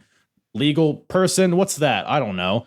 So here, this fatal four-way, again, it's like a new venture for them as far as like the match type. And the match is very chaotic. It's very like rough around the edges, but part of me likes that. Like it feels like there's like a layer of like believability to it. Like it's just a brawl between four guys that hate each other. There was a big portion of this match where it's like, okay, nothing's really happening. But all in all, I enjoyed the kind of unpredictable nature of this match, like the Vader getting busted open, just gushing blood. Yeah. Oh, that was a good old cut. That was. The mask rubbing against that cut must have. He eventually took the mask off because I imagine it was waterboarding him with his own blood. Rubbing, yeah, just rubbing in the blood, and it must have been fucking horrid. So there's some good brutality, and I will say though, one problem I had. So the bell, like right in the beginning, so we've established that you can eliminate people by going over the top rope. Right away, Undertaker goes for a fucking old school. Just push him. Like, hey, let me help you. Push him. What the fuck? See, that's the problem. I feel like because they make like you wouldn't very rarely see something like that in the Rumble match because there'd be that concern that the only way, do you know what I mean, is me to be pushed over. But I feel like if they emphasize the rules of this more on the only way to be eliminated is to be eliminated like it is in the Rumble, I feel like it make moves like that, you have to switch it up and think about it a little bit. Don't do that move. Yeah, because it adds logic in it. And when you're watching it thinking, well, someone's definitely going to get eliminated by pin because my man's popping out fucking old school. Right. So there's some psychology plot holes in this one, to say the least. But again, it's a brawl. Chairs get like it's no DQ, so chairs get brought into play or like right away. Of course. Things get kicked. Yeah, I mean, Vader goes to hit Taker. Taker gets the boots up, knocks a chair into Vader's face, and busts him open, like right around the eye area of Vader. So he's the whole visual of Vader with the whole bloody face and the mask was crazy. They take turns pairing off with each other. At first we get Brett and Austin, Vader and Taker, then it kind of switches throughout the match. Also, it's funny. So Stone Cold goes for the stunner onto Undertaker, but it's very clear that Undertaker has never taken a stunner before at this point. So he takes it like a neck breaker. He does a back bump instead of like dropping to his knees. So people are still figuring things out at this point, but ultimately, what did you make to Brett's pile driver on Austin? It was a thing of absolute beauty. Brett has one of the best pile drivers of all time, doesn't he? Just, I mean, it's fucking beautiful. All intent. Love a Brett pile driver. Brett and Lawler. Two of the best pile drivers. Yeah. I think if they did a flip, though, I think it'd be pretty cool. Right? Who's with me? In 97, yeah. Maybe on the apron, and then they get up and just do another one right away, maybe. Hardest part of the ring. Yeah, come on now. That's branding. Part of the ring. That's branding. I loved how everybody once, like we're going back to when Vader started bleeding. Everyone thought, the best thing to do to Vader when he's bleeding is punch him in his eye, punch him in his head, right where he's fucking hurting. Vader must be going, I'm a fat piece of shit, but you're a fucking knobhead. Give over. Put me in a headlock. Stop punching me cut. Is this before or after Vader's eye popped out of his socket in a match in Japan?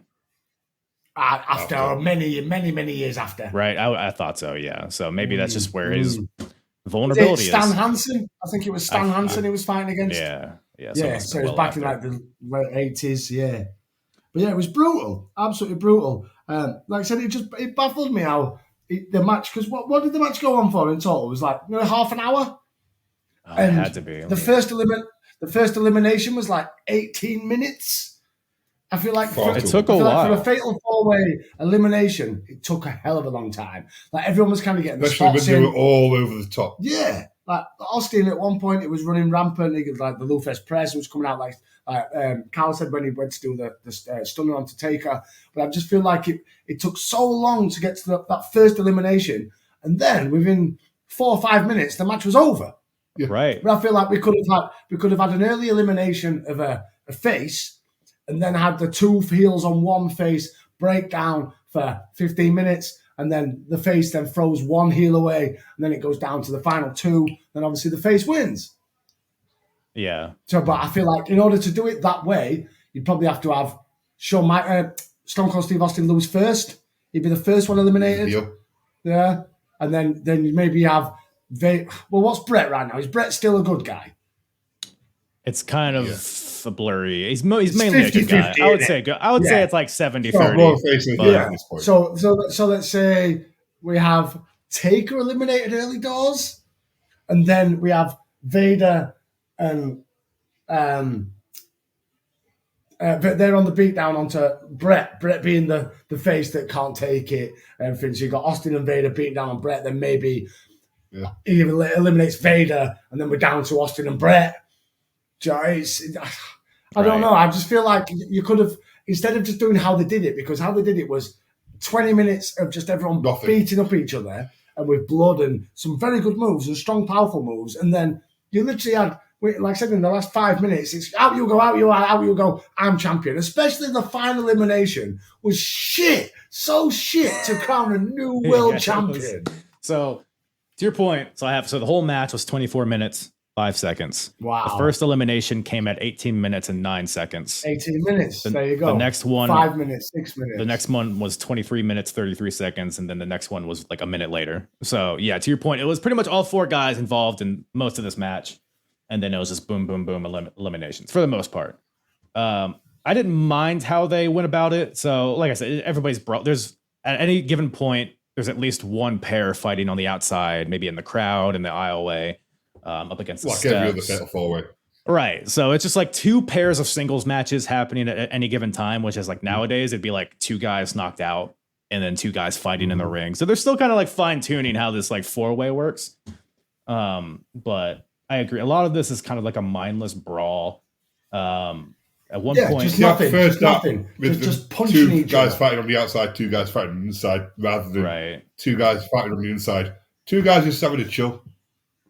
I think that's what WWE went in to do, though, didn't they? Like, WWE got to a point where a fatal 4-way or a triple threat was so tirelessly to watch because you had literally that formula. You had, I'm going to give a move on you that in a normal one-on-one, you would sell for 10 seconds. But in this match, you are going to sell that for 2 minutes so then we can get our shit in. And then we're going to sell our shit for 2 minutes so you can get your shit in. And there's just no fluidity within the match.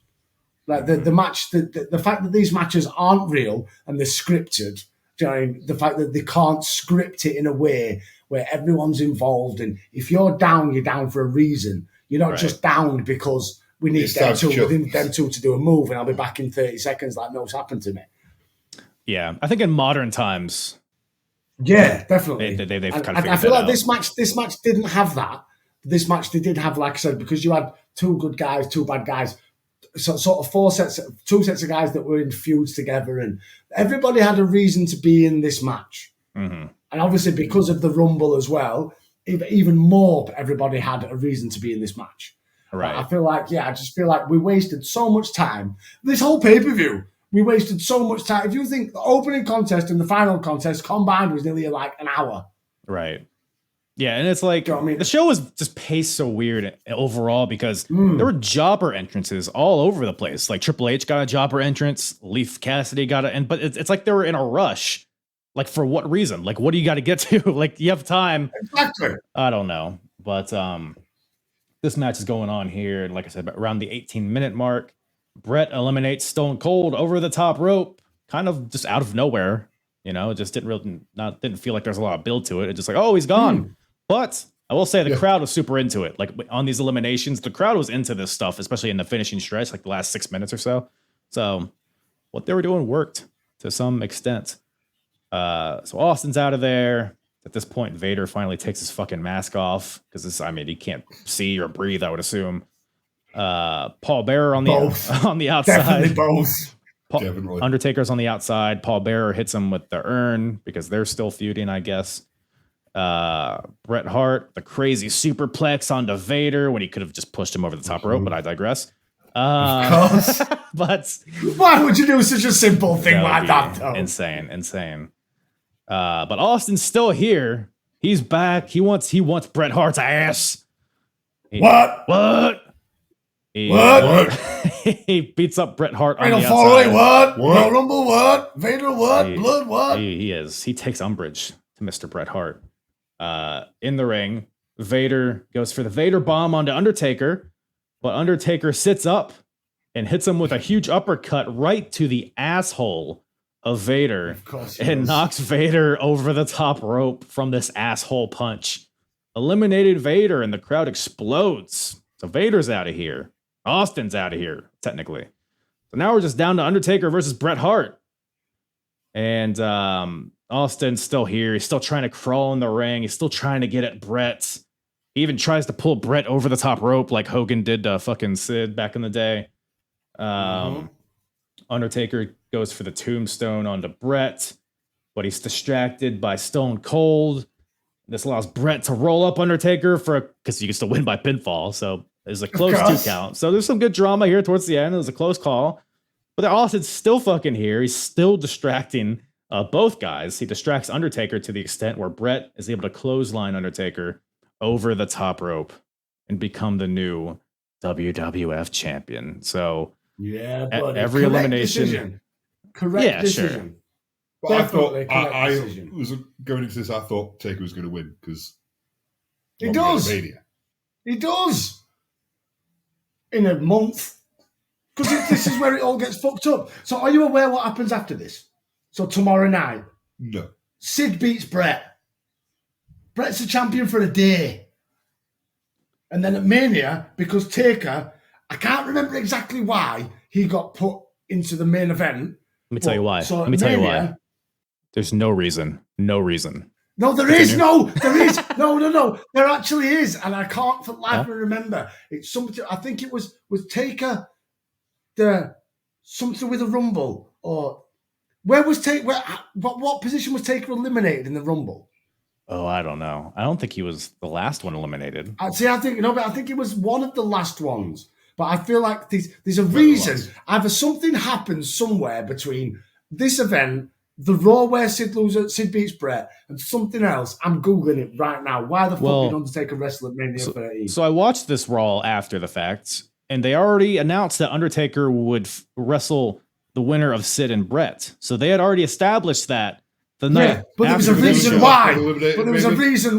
I can't remember the reason why. Because it was the last one eliminated? No, because the last one eliminated was Bret when Austin threw him out. No, in the match we've just done. That could be the reason. Oh, perhaps. That could be the reason. Perhaps. He was the last one eliminated. Is it like Undertaker was he was cost the match by Austin, maybe? It was under dubious means. So it's like, let's give him a consolation prize and have him fight at Mania, maybe? I don't know.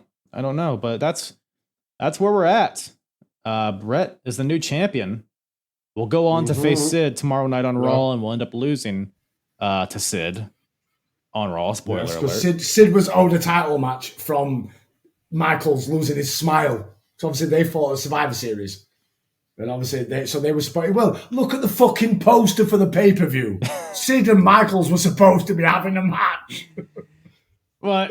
In the Final Four with Bret and Austin. It's so silly, man. But yeah, I feel like with these 4 people plus Sid, you could have moved these pieces in any way possible. And I'm still not convinced they knew what they were doing at this point in time on this pay-per-view. So obviously we would end up getting what we would get. We got Bret and Austin out of it, so no complaints really there. But overall, I didn't mind the match. I thought it could have used a little more. There could have been a little bit more focus in it. Like I said, a lot of it was very mindless, but I do appreciate the grittiness of it. You know, the bloodiness. Sir. Yes, sir. Something's just come to me, sir. Oh, we got breaking news. While I was trying to news. look at, while I was just looking to work out why exactly the Undertaker was put into the main event at WrestleMania 13. Something just come to me. The Final Four at the Rumble didn't include Vader.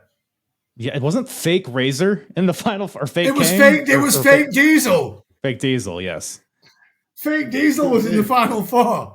It's just come to me now, and I'm thinking about the reasons behind. I don't even think Vader was in the Rumble because he fought Undertaker on that show. Yeah, but he was in the Rumble, and because wasn't the something about there was a stipulation in their match? Was Vader number 1? Oh no, because number 1. I don't know. Royal Rumble 1997. I feel like this episode has just created more questions than answers. I mean, we're going to come out of this so more confused. So let's see. Where was Vader at? Vader came out at number 20. Wait. He comes out at number 26. He's eliminated 28. So he is. No. So Vader was eliminated by. Oh wait, sorry. I'm looking at. Wait, no, sorry, 97. Yeah. What were you saying? So after Austin got eliminated and Austin came back in, he then eliminated Vader. So Vader got eliminated unfairly, where fake Diesel was eliminated by Bret, who was still illegally allowed to be part of the Rumble. Oh, I'm sorry. Vader came out at number. Wait, what? He comes out at number 28 and is number 26 in terms of eliminations. So I guess technically not. I don't know. Yeah, Undertaker, fake Diesel. Yep, you're right. Yeah. So I don't know. We're here now. I don't know if it matters. I mean, it does. I blame Thursday, Raw Thursday. Yeah, it's all Thursday. The Thursday thing just shuffled the deck too much, and it's just fucked up. Well, Thursday, Raw Thursday, Shawn Michaels losing his smile. It really is all Shawn's fault at the end of the day. But I'm still googling why Undertaker was deserved a title match at WrestleMania. He didn't win fucking anything. I don't think there was a reason, man. According to Wikipedia, due to being the runner-up to the title at Final Four, Undertaker was made number 1 contender and was booked to challenge Psycho Sid for the title at Mania. But I'm sorry, doesn't Bret be entitled to a rematch? What? Oh, yes, Austin wants him. Austin wants his ass. What? The personal vendetta. Forget, Ken Shamrock comes in a minute. Who could forget? Yes, the referee. I fucking adored Ken Shamrock. Like, if you want to go back to a guy who was definitely 10 years ahead of where he should be in the wrestling circuit. If he'd have debuted about 5 years later. Could you, like when everyone raves about the SmackDown 6 and stuff like that, yeah? Could you imagine if Ken Shamrock in his peak was part of that? Shamrock Benoit, Shamrock Guerrero, Shamrock Jack Worthy, Shamrock Jericho, Shamrock Heidenreich, Shamrock fucking Road Warrior Animal, Shamrock in a 2-on-1 against the Dicks. Ooh, 2 dicks, 1 twist Shamrock? That dick! Yeah. No dick twist. I'm sold on it. You sold me on it. I guess we can still make that happen, right? That's still a thing. He's still wrestling at this time. He was wrestling in TNA not that long ago, so he's still around. He's still in shape. Well, he's just signed a Legends deal with WWE. He's in the game, the most recent game. So could he be in the Rumble? I tell you who's going to be in the Rumble. I'm telling you now, Maven will be in the Rumble. If only Undertaker is still around. 2025 Rumble. They should bring Undertaker back just so Maven can eliminate him again. Eliminate. I would he does the dropkick, and this time Undertaker doesn't sell it. They just they did that. They did that in 2003, right? Because he eliminated him in 02 and 03. They did the spot again. And what you just laid out happened. With the no sell. Yeah, but I can see because Maven is so much on the circuit at the minute on YouTube. Same as Stevie Richards. But the problem is Maven is not trying to throw everybody under the bus. Where Stevie Richards says, "Let me zoom in on my telly and show you how Nia Jax kills people." Oh, Steve. Big Stevie Cool. You gotta love him. And then we've got Val Venus, who's still trying to sell you drugs on Facebook. Well, that's a whole and thing. Convince you that the earth is on a teaspoon. That's that. And whatever Val he tries Venus. to convince. One too many chair shots from old Valster. Or to Uncle old Valster. Val. Here's to Uncle Val. Good old Uncle Val. You wouldn't trust him with your kids. Well, speaking of Maven, if you had to grade the show, the fact that they dub over that on Peacock drives me crazy. I know. It's only. You quickly realize that that's the only thing that's the only reason people gave a shit about him. Yeah. And his dropkick. You have to grade the show. Nothing you can say. I thought we were doing theme tunes. No. Grade the show from 0 Mavens to 100 Mavens. What are you throwing at it? 34. Oh. I'm going to go 3. Wow. 3 Mavens out of 100. Wow. That's pretty brutal. I'll give it a 34. I'll give it 34. I thought Icy Tat was shy. It had blood. The thing is, right, it wasn't a pay-per-view full of shite, right? There was a lot of shite, as in Bart Gunn and Flash Funk and all that, to Leaf Cassidy, but we also had a main event that included Bret Hart and The Undertaker, right? Granted, obviously, with Vader and Stone. Yeah, but Stone Cold for me is Stone Cold mid-card right now. He's not Stone Cold, right? But Undertaker and Bret are up here, right? Austin's here, Vader's here. Yeah, because he's a fat piece of shit. because he's a fat piece of shit. But you had that. You also had tag team excellency in Bulldog and Owen versus LaFon and Furnace. You had the future of the WWE battling out for the IC title in Rocky Maivia and Triple H. So now it's all about how it's presented to you. You could word this pay-per-view to a stranger and say it kicks off with Mark Merrow and Leif Cassidy. In the middle, we've got Bart Gunn and Goldust and fucking Flash Funk going up against the Nation. And do you know what I mean? So you can kind of present it, but if you gloss over that, like you've got some major players in the new gen / Attitude Era, this sort of crossover period we're in right now. And obviously Michaels is not there and Sid's not there. But even though Sid was on the show, technically backstage watching a telly, but you had a lot of the major guys involved, obviously within the main match. But so it wasn't the worst pay-per-view ever. It's nowhere near the best. No. That's why I said it was probably just below average. Just below average, so 34 out of 100. Justify your 3. I was on about if I go in not knowing what the match card is going to be, and the first match, Wildman versus Leif Cassidy, Mm-hmm. I won't even get to the finish. Mm-hmm. Well, look, that match could have been good. Like 2 talented guys. It just wasn't. Mm-hmm. That's the problem, though. They've got a lot of talent on the roster at this period of time. But like, going back to what I said earlier about the tag team division, do you know what I mean? Like, Chris Candido was a single star in WWE during this time. Could have been phenomenal, right? But he wasn't. He was just booked as you're a fitness instructor. Yeah. So they're not. I don't care how good wrestling you are. Have 2 moves, potentially 3, that nobody else does. They've all got names, and we're just going to build around them. You can punch, you can kick, you can clothesline, you can suplex. And that's it. But then I want to see your spine buster. I want to see your pile driver. I want to see your 2-3 moves that you can do. Where jump in the time machine and go forward 10 years, 15 years, you'll have a guy like Kurt Angle who's got 30 moves in his arsenal apart from his 2-3 top moves. Because we cared and we gave a fuck about wrestlers wrestling, which baffles me because if you look back at the times on this card, it was like they gave a fuck about the wrestlers wrestling. Right. But they really didn't. Yeah. I mean, you got Philip LaFon, Doug Furnace doing cool stuff. Like, the tag team match is probably the best representation of, like, good wrestling. I mean, Rock and Ace was good. Definitely. Rock and Hunter was good, but I don't know. I'd throw I think you had a lot of storyline. It was a typical B show pay-per-view where the match results aren't really the most important bits. It's the shenanigans and everything around it. Like, obviously, Rocky Maivia, he retained against Hunter, but that's now going forward. It's Goldust and Marlena versus Triple H and Chyna. It's the main event. It's Austin interfered, allowed Bret to win, and so everything that kind of had a dusty, dirty finish because it's not the be all and end all at a pay per view like Final Four, because the be all and end all is next month at WrestleMania. Yeah. It's just very much an extended version of Monday Night Raw.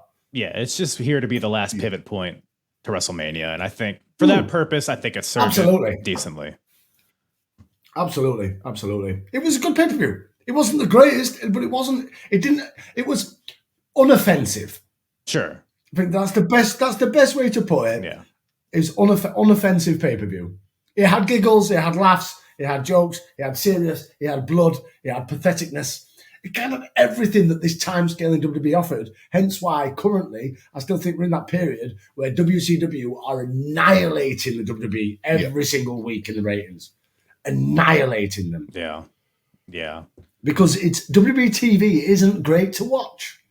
Because your top guys, your Michaels, your Austin, your eventually Austin, your Brett, your Sid, your Taker, people are invested in these giants of the 80s and the new gen stars of the early 90s. But then you're throwing your Leaf Cassidys and your Bart Guns and your Gold Dusts. Yeah, really. Does it have that mix of eclectic wrestlers that it goes on to have, where you can be invested in the Brood, 3 vampires that used to spit blood and shit, and do you know what I mean? And Steve Blackman with his fucking sticks and that. Do you know what I mean? His sticks. The characters, even though the characters in the butt end of the New Gen and early Attitude Era, even though they had the gimmicks were too cartoony still. Flash Funk is too cartoony for this new era of wrestling that we're going into. Right. So you can understand why people are going over to WCW, because they want to watch a wrestler with his real name, dress in street clothes and tell someone he's a cunt. They don't want to see Flash Funk dancing with 2 black lasses, where everybody in the world knows that used to be Too Cold Scorpio, who were kicked arse in ECW. Mm-hmm. Right. We want to see that. And I think that's the period now. We're not in that. Too Cold Scorpio in 1993 or 1994 would have been fucking amazing. Amazing. Too Cold Scorpio as Flash Funk in 1997-98, it's 5 years too late. Yeah, I think because at this point, WCW is still a little cartoony. I mean, we got Hogan and Roddy for the main event going on right now. There's silly like Roadblock, and you still got the Dungeon of Doom running around. So there still is a bit of that cartoony, but I think, the NWO is still around. I think it's already almost like jumped the shark at this point, but we're definitely in the what is it, like late 98, early 99 when it becomes the proper split where everyone that's cool is in the Wolf Pack and everyone that's Stevie Ray and Horace Hogan are in the black and white. Like it gets really bad. Really, like at one point the NWO black and white are solely on Thunder, and you've got like Crush, Virgil, Horace Hogan. It's fucking terrible. I mean, but yeah, you've got the Wolf Pack. I think that's a bit after the Finger Poke of Doom and stuff like that. And yeah, well, I think that was wasn't it the culmination of the Wolf Pack. I don't know. Because that was the split, and then they got back together, and then the NWO became the NWO and the NWO B team. And it was like, I think the B team was your Stevie Rays of the world and your Virgils and your Big Boss Man, but he wasn't Big Boss Man. Bubba, people like that. Big Bubba? Big Bubba. Yeah. He's around here at this point, too. Early 97. Well, if you think as well that with the NWO, that keeps running, though, to like the end of 99, 2000, when we get the new version with Jeff Jarrett and Bret Hart and Scott Steiner, the NWO 2000. And it's like they literally flogged a dead horse for years and years and years after its initial like good year. But you can still see though why people are still more invested in WCW, because going back to me, so in what like I said, I would have been 11, 12, that sort of era. I still lived off me Hogans, me Savages, me 80s, early 90s stars. So if I'm offered an opportunity to watch Hogan versus Savage or Brett versus Sid, I know which way I'm going. Right. And I'm going to Hogan, brother. Yeah. I mean, to your point, this is the point where WCW is beating WWF, but I think they would figure it out eventually. And ECW's still around. ECW's still got some good stuff cooking right now at this point, too. Chris Candido, you brought him up earlier. That's where he's at. This is the ECW now, which is prime ECW, because not one of them are in WWF yet. Yeah. What killed ECW was not the fucking not getting two things, and the both of them ironically involved the company that funded them for many, many years. Mm-hmm. Because WWF taking ECW's spot on TNN was massive to the longevity of ECW, and WWF taking every single guy that was a top tier guy in ECW. Right. Taz, Dudley's, we'll have them. Rob Van Dam, give him in. I know obviously Van Dam kept going back, but I thought was it the 97, the original ECW invasion, I thought Ron Van Dam then potentially would have stayed. So that's actually 2 weeks after this show is when we get that invasion. Oh, so we're right Look there. at me. Look at you. Look at me. But yeah, you have like 99% of the young guys, the cruiserweights, they all go to WCW, and like in a year, like if you look at how ECW is now and how ECW is a year before their demise, the roster whole flipped completely because everyone's gone. Right. And now we're trying to make superstars out of the fucking Lance Storms of the world and just Incredibles of the world. And you know what I mean? When you've got your last two big champions in ECW was Rhino and Just Incredible, that's when you know things were fucking dying. It was Aldo Montoya holding that torch. The Portuguese man of war. Oh boy, who could forget him? Who could forget him? He's a pretty me. Yeah, guys. That's a pretty ruthless take of yours. But speaking of ruthless, if you guys said to the fucking way, if you like the Ruthless Aggression Era, well, I suggest you go check out these two blokes right here. Appreciate you guys coming on once again. Talk some old wrestling. Where can everybody find you guys, your beautiful faces, and tiddle your nipples and do what else?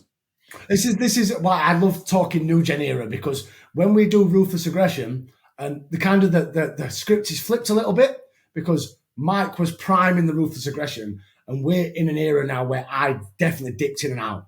Out for years and years. I don't think I truly come back to WWE full time to like the summer of Punk, I'd probably say.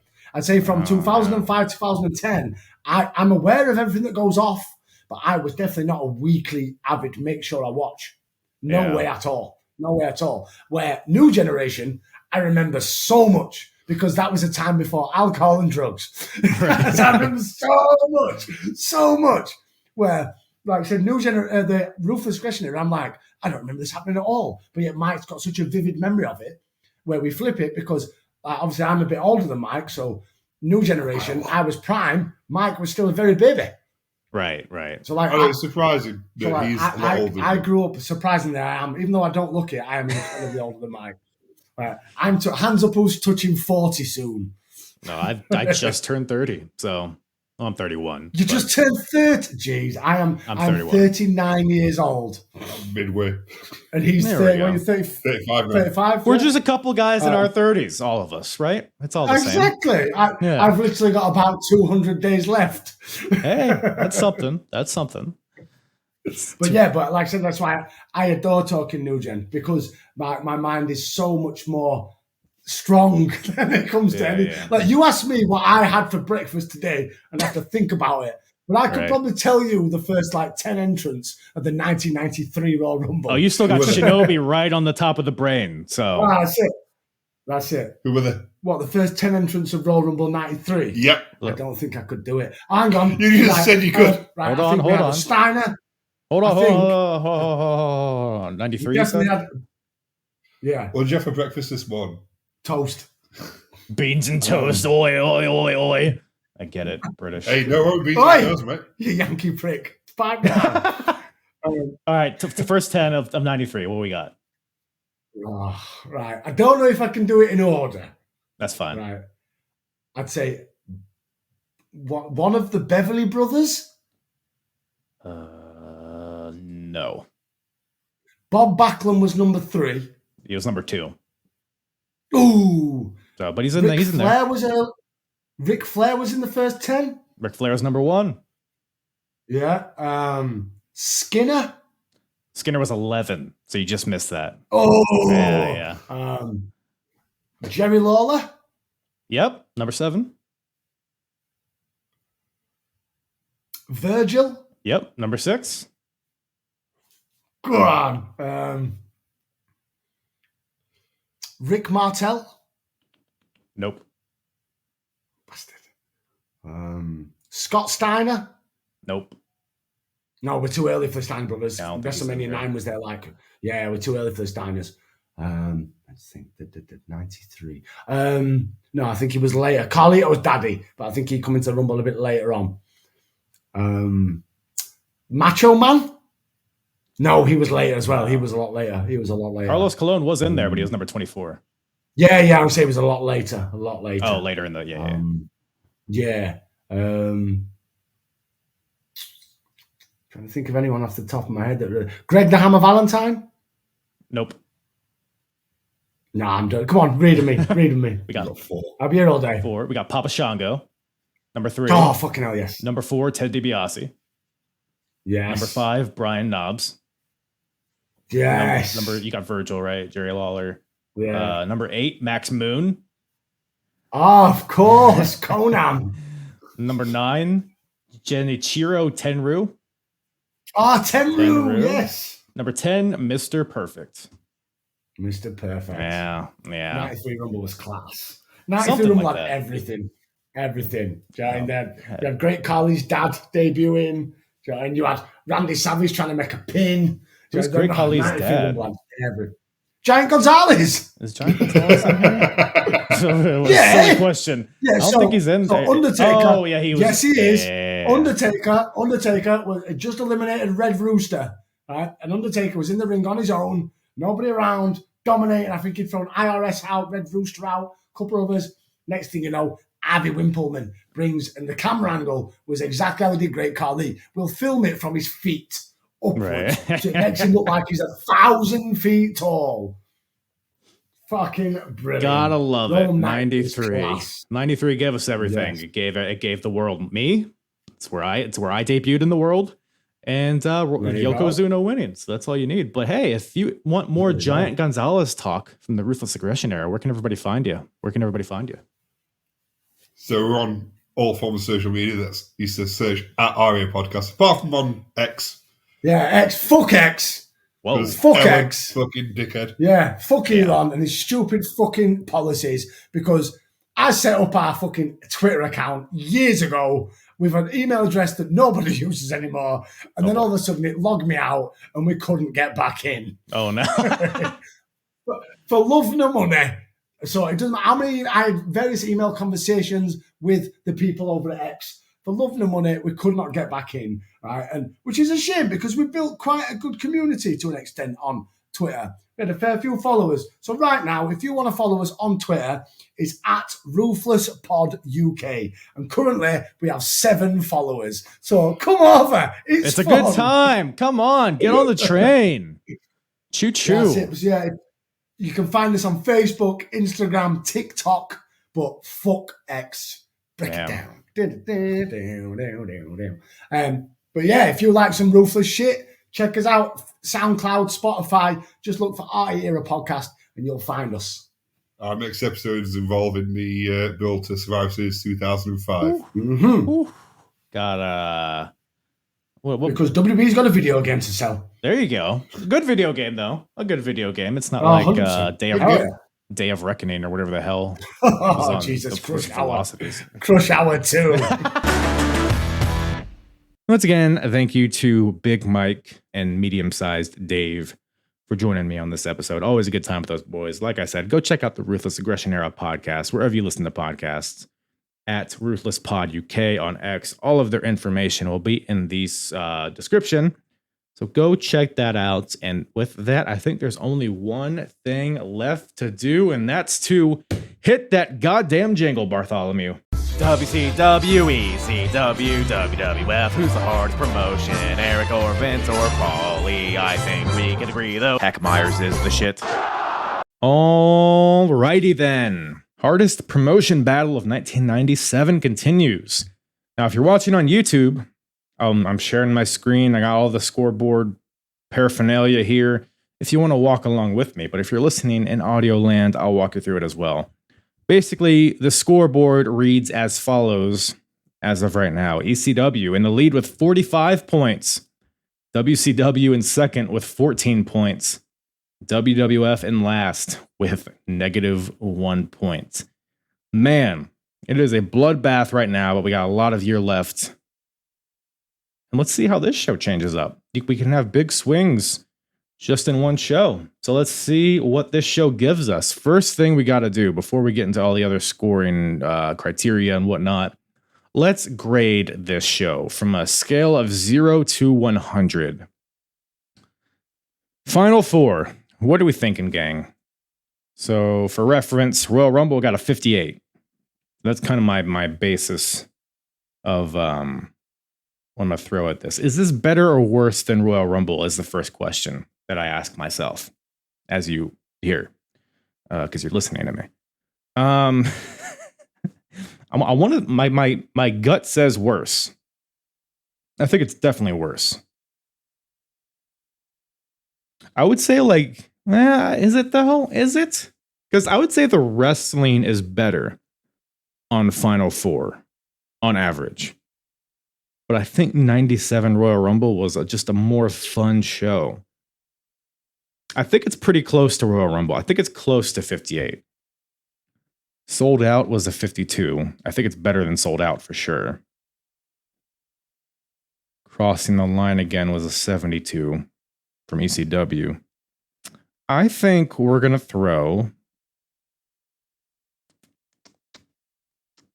a 60, maybe 61. Nah, 60. I think 60 feels good. Let me just chew on that and see how it tastes. Royal Rumble was a 58. Final Four is a 60. Not that much better, but I think on average, like per second, it's also a shorter show. You know what I mean? I think I'm good with that. So they got a 60 is what we're going with. So now we look at the average scores. Now, there's not a lot of shows to base this off yet. But as of right now, ECW still has the highest average score with a 72. So we go back to the overall scoreboard, which is where we will chill out here for the rest of this. So best pay-per-views, highest average score still remains with ECW. So they hold on to those 15 points. Best TV. So just overall, best TV quality, the experience of watching it, the quality of stuff that's on these TV shows. I know each company has different methods of TV and how they produce stuff. And but we take that all into account. Everything's weighted accordingly. But right now we're tracking ECW as the best overall TV product. This is based off of, a lot of its highlights from their special events. So it's not a ton of original content on these shows, but the way it's, the way it's produced, the promos are great. It's just a fun watch, especially maybe if you're not watching these, if you're not buying the VHSs or whatever the hell, or you're not there live, you rely on these TV shows to watch the product. So, and Nitro and Raw, which is mainly what I know there's other shows, but that's mainly what I'm basing this on. Nitro and Raw sucks. Raw's pretty shit. Nitro isn't much better. We're in the midst of Roddy and Hulk Hogan, which is there's some fun stuff there, but for the most part, these Nitros are just like filler matches with stuff happening in the background. I think ECW holds on to best TV for now. A lot's going to change, as the year progresses, but I think as of this moment, because remember, we're looking at this moment in time, February 16th, 1997, I think ECW has the best TV overall right now. Best in-ring.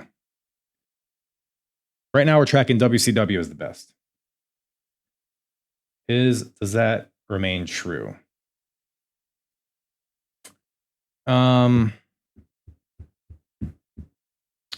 Yeah. Look, ECW, the in-ring isn't great right now. So I don't think it's ECW. WWF. So you got The Rock and Hunter Hearst Helmsley doing some pretty good stuff. You got Brett and Austin. Owen and Bulldog doing some good stuff. Doug Furness, Philip LaFon. So they got a decent tag stuff happening. Undertaker's fine.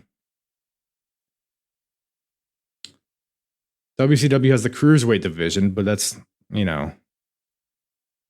one element of it. as of this moment in time, I'm inclined to shift this to WWF. Is that crazy? Because WCW, outside of the cruiserweight division, I mean, they have the talent there, but they aren't really displaying it that much.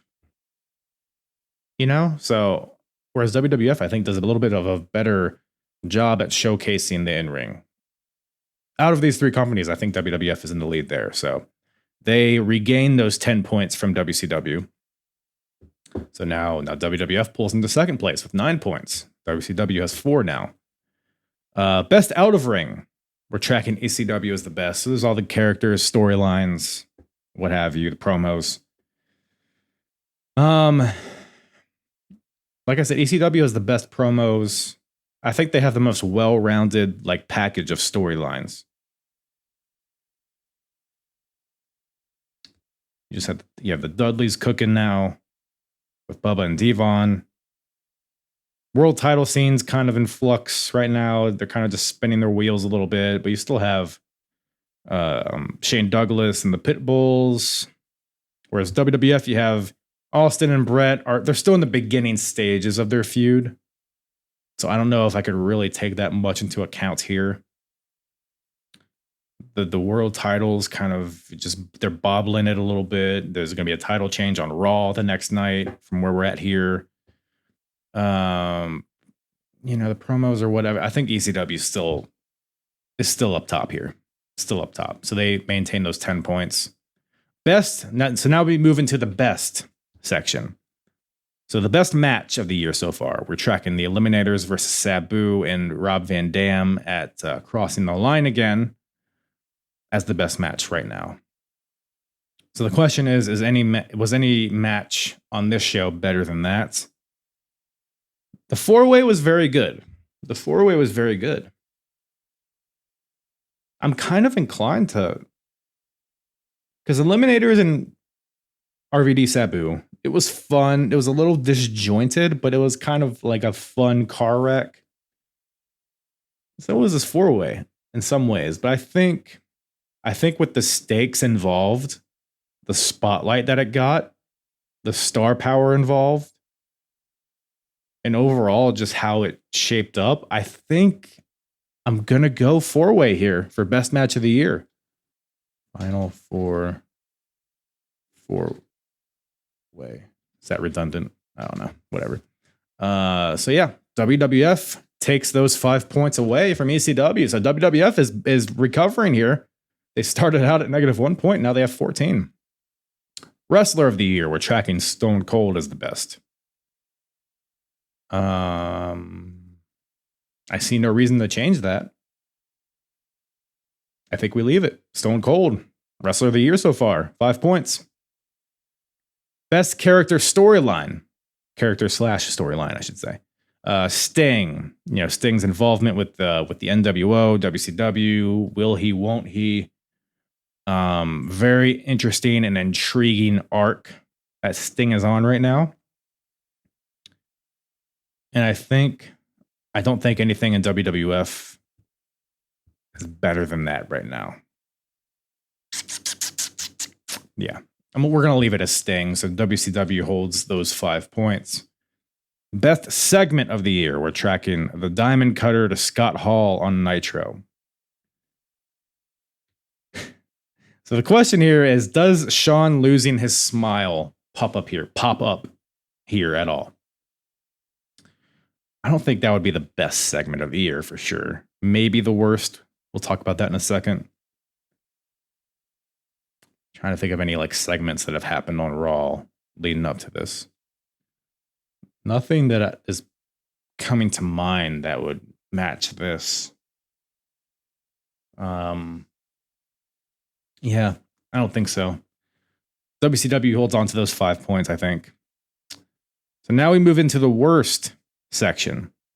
Worst match of the year. We're tracking the Royal Rumble Lucha 6-man match. Now, was any match on this show worse than that? Big part of me wants to put Mark Merrow versus Leif Cassidy. But I think it was relatively short enough to where it didn't hurt too much, whereas the Lucha 6-man felt like 38 minutes. You know what? Let's do a quick check. Let's see what the with the official times of each of those matches, because that might determine where I stand here. So 97 cage match. Let's see what we got here. Royal Rumble results 14. Wait, no, that's not that. 10 minutes. That was only 10 minutes. That 6-man. No fucking way. 10 minutes 56. So like 11 minutes. Still though, man. All right. What was Mark Marrow and Leif Cassidy? My guess is like 7 minutes. Card with guide.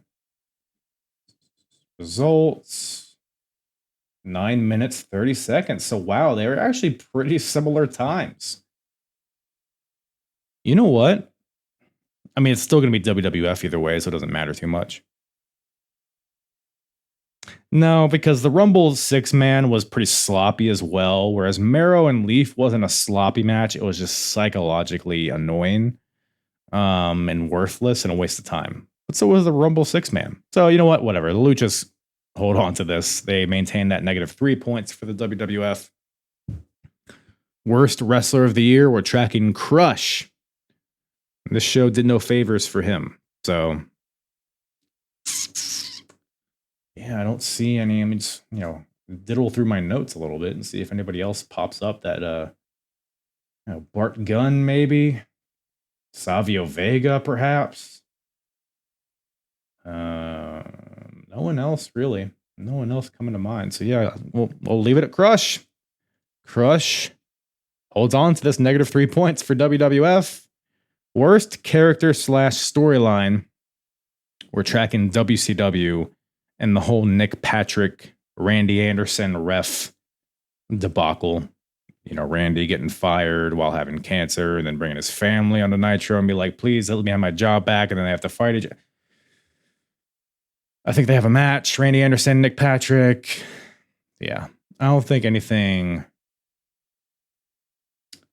is worse. Yeah, nothing's really worse than that right now. So you could argue the Hunter Goldust thing, but not quite. Not quite. So yeah, WCW holds on to that -3 points. Worst segment of the year. So we're tracking NWO, Miss NWO from Sold Out. I'm telling you, you're gonna have to be really, really bad to knock this off of the scoreboard here. Shawn losing his smile. It's a very notable segment. Sent a lot of shockwaves through the company. Definitely had more of an effect on the company than Miss NWO did on WCW. So that's something we have to consider.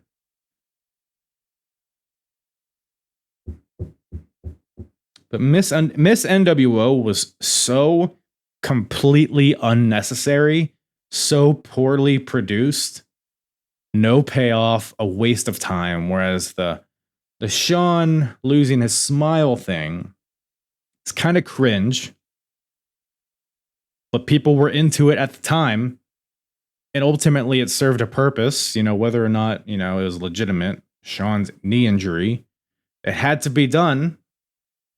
It prompted a lot of curiosity in the audience. Like, will Shawn ever come back? So it was like a big moment. So I don't think it's worst of the year. I don't think so. So I think Miss NWO holds on to this. So WCW holds on to those -3 points. And that about does it. So where we sit as of February 16th, 1997, ECW still in the lead with 40 points. WWF now in second with 14 points. WCW in third with 4 points. So that is where we stand here. Do you agree? Do you disagree? Feel free to let me, by the way, join the Discord. If you're not already a part of it, link in the description. We could talk about it, or, at me on X or Instagram, DM me, hit me up on Tout, do whatever it is that you want to do. Is there something I'm omitting? Is there something I'm not taking into account? Am I just a silly goose? Let me know. But that's where we're at. And that's about all Daddy has for you today. Appreciate you guys tuning in. Appreciate all the love, all the support. Make sure you give this bad boy a like, subscribe, follow, 5-star ratings. You know the deal. Do all of that. And with that, I'll love you and I'll leave you. Mwah.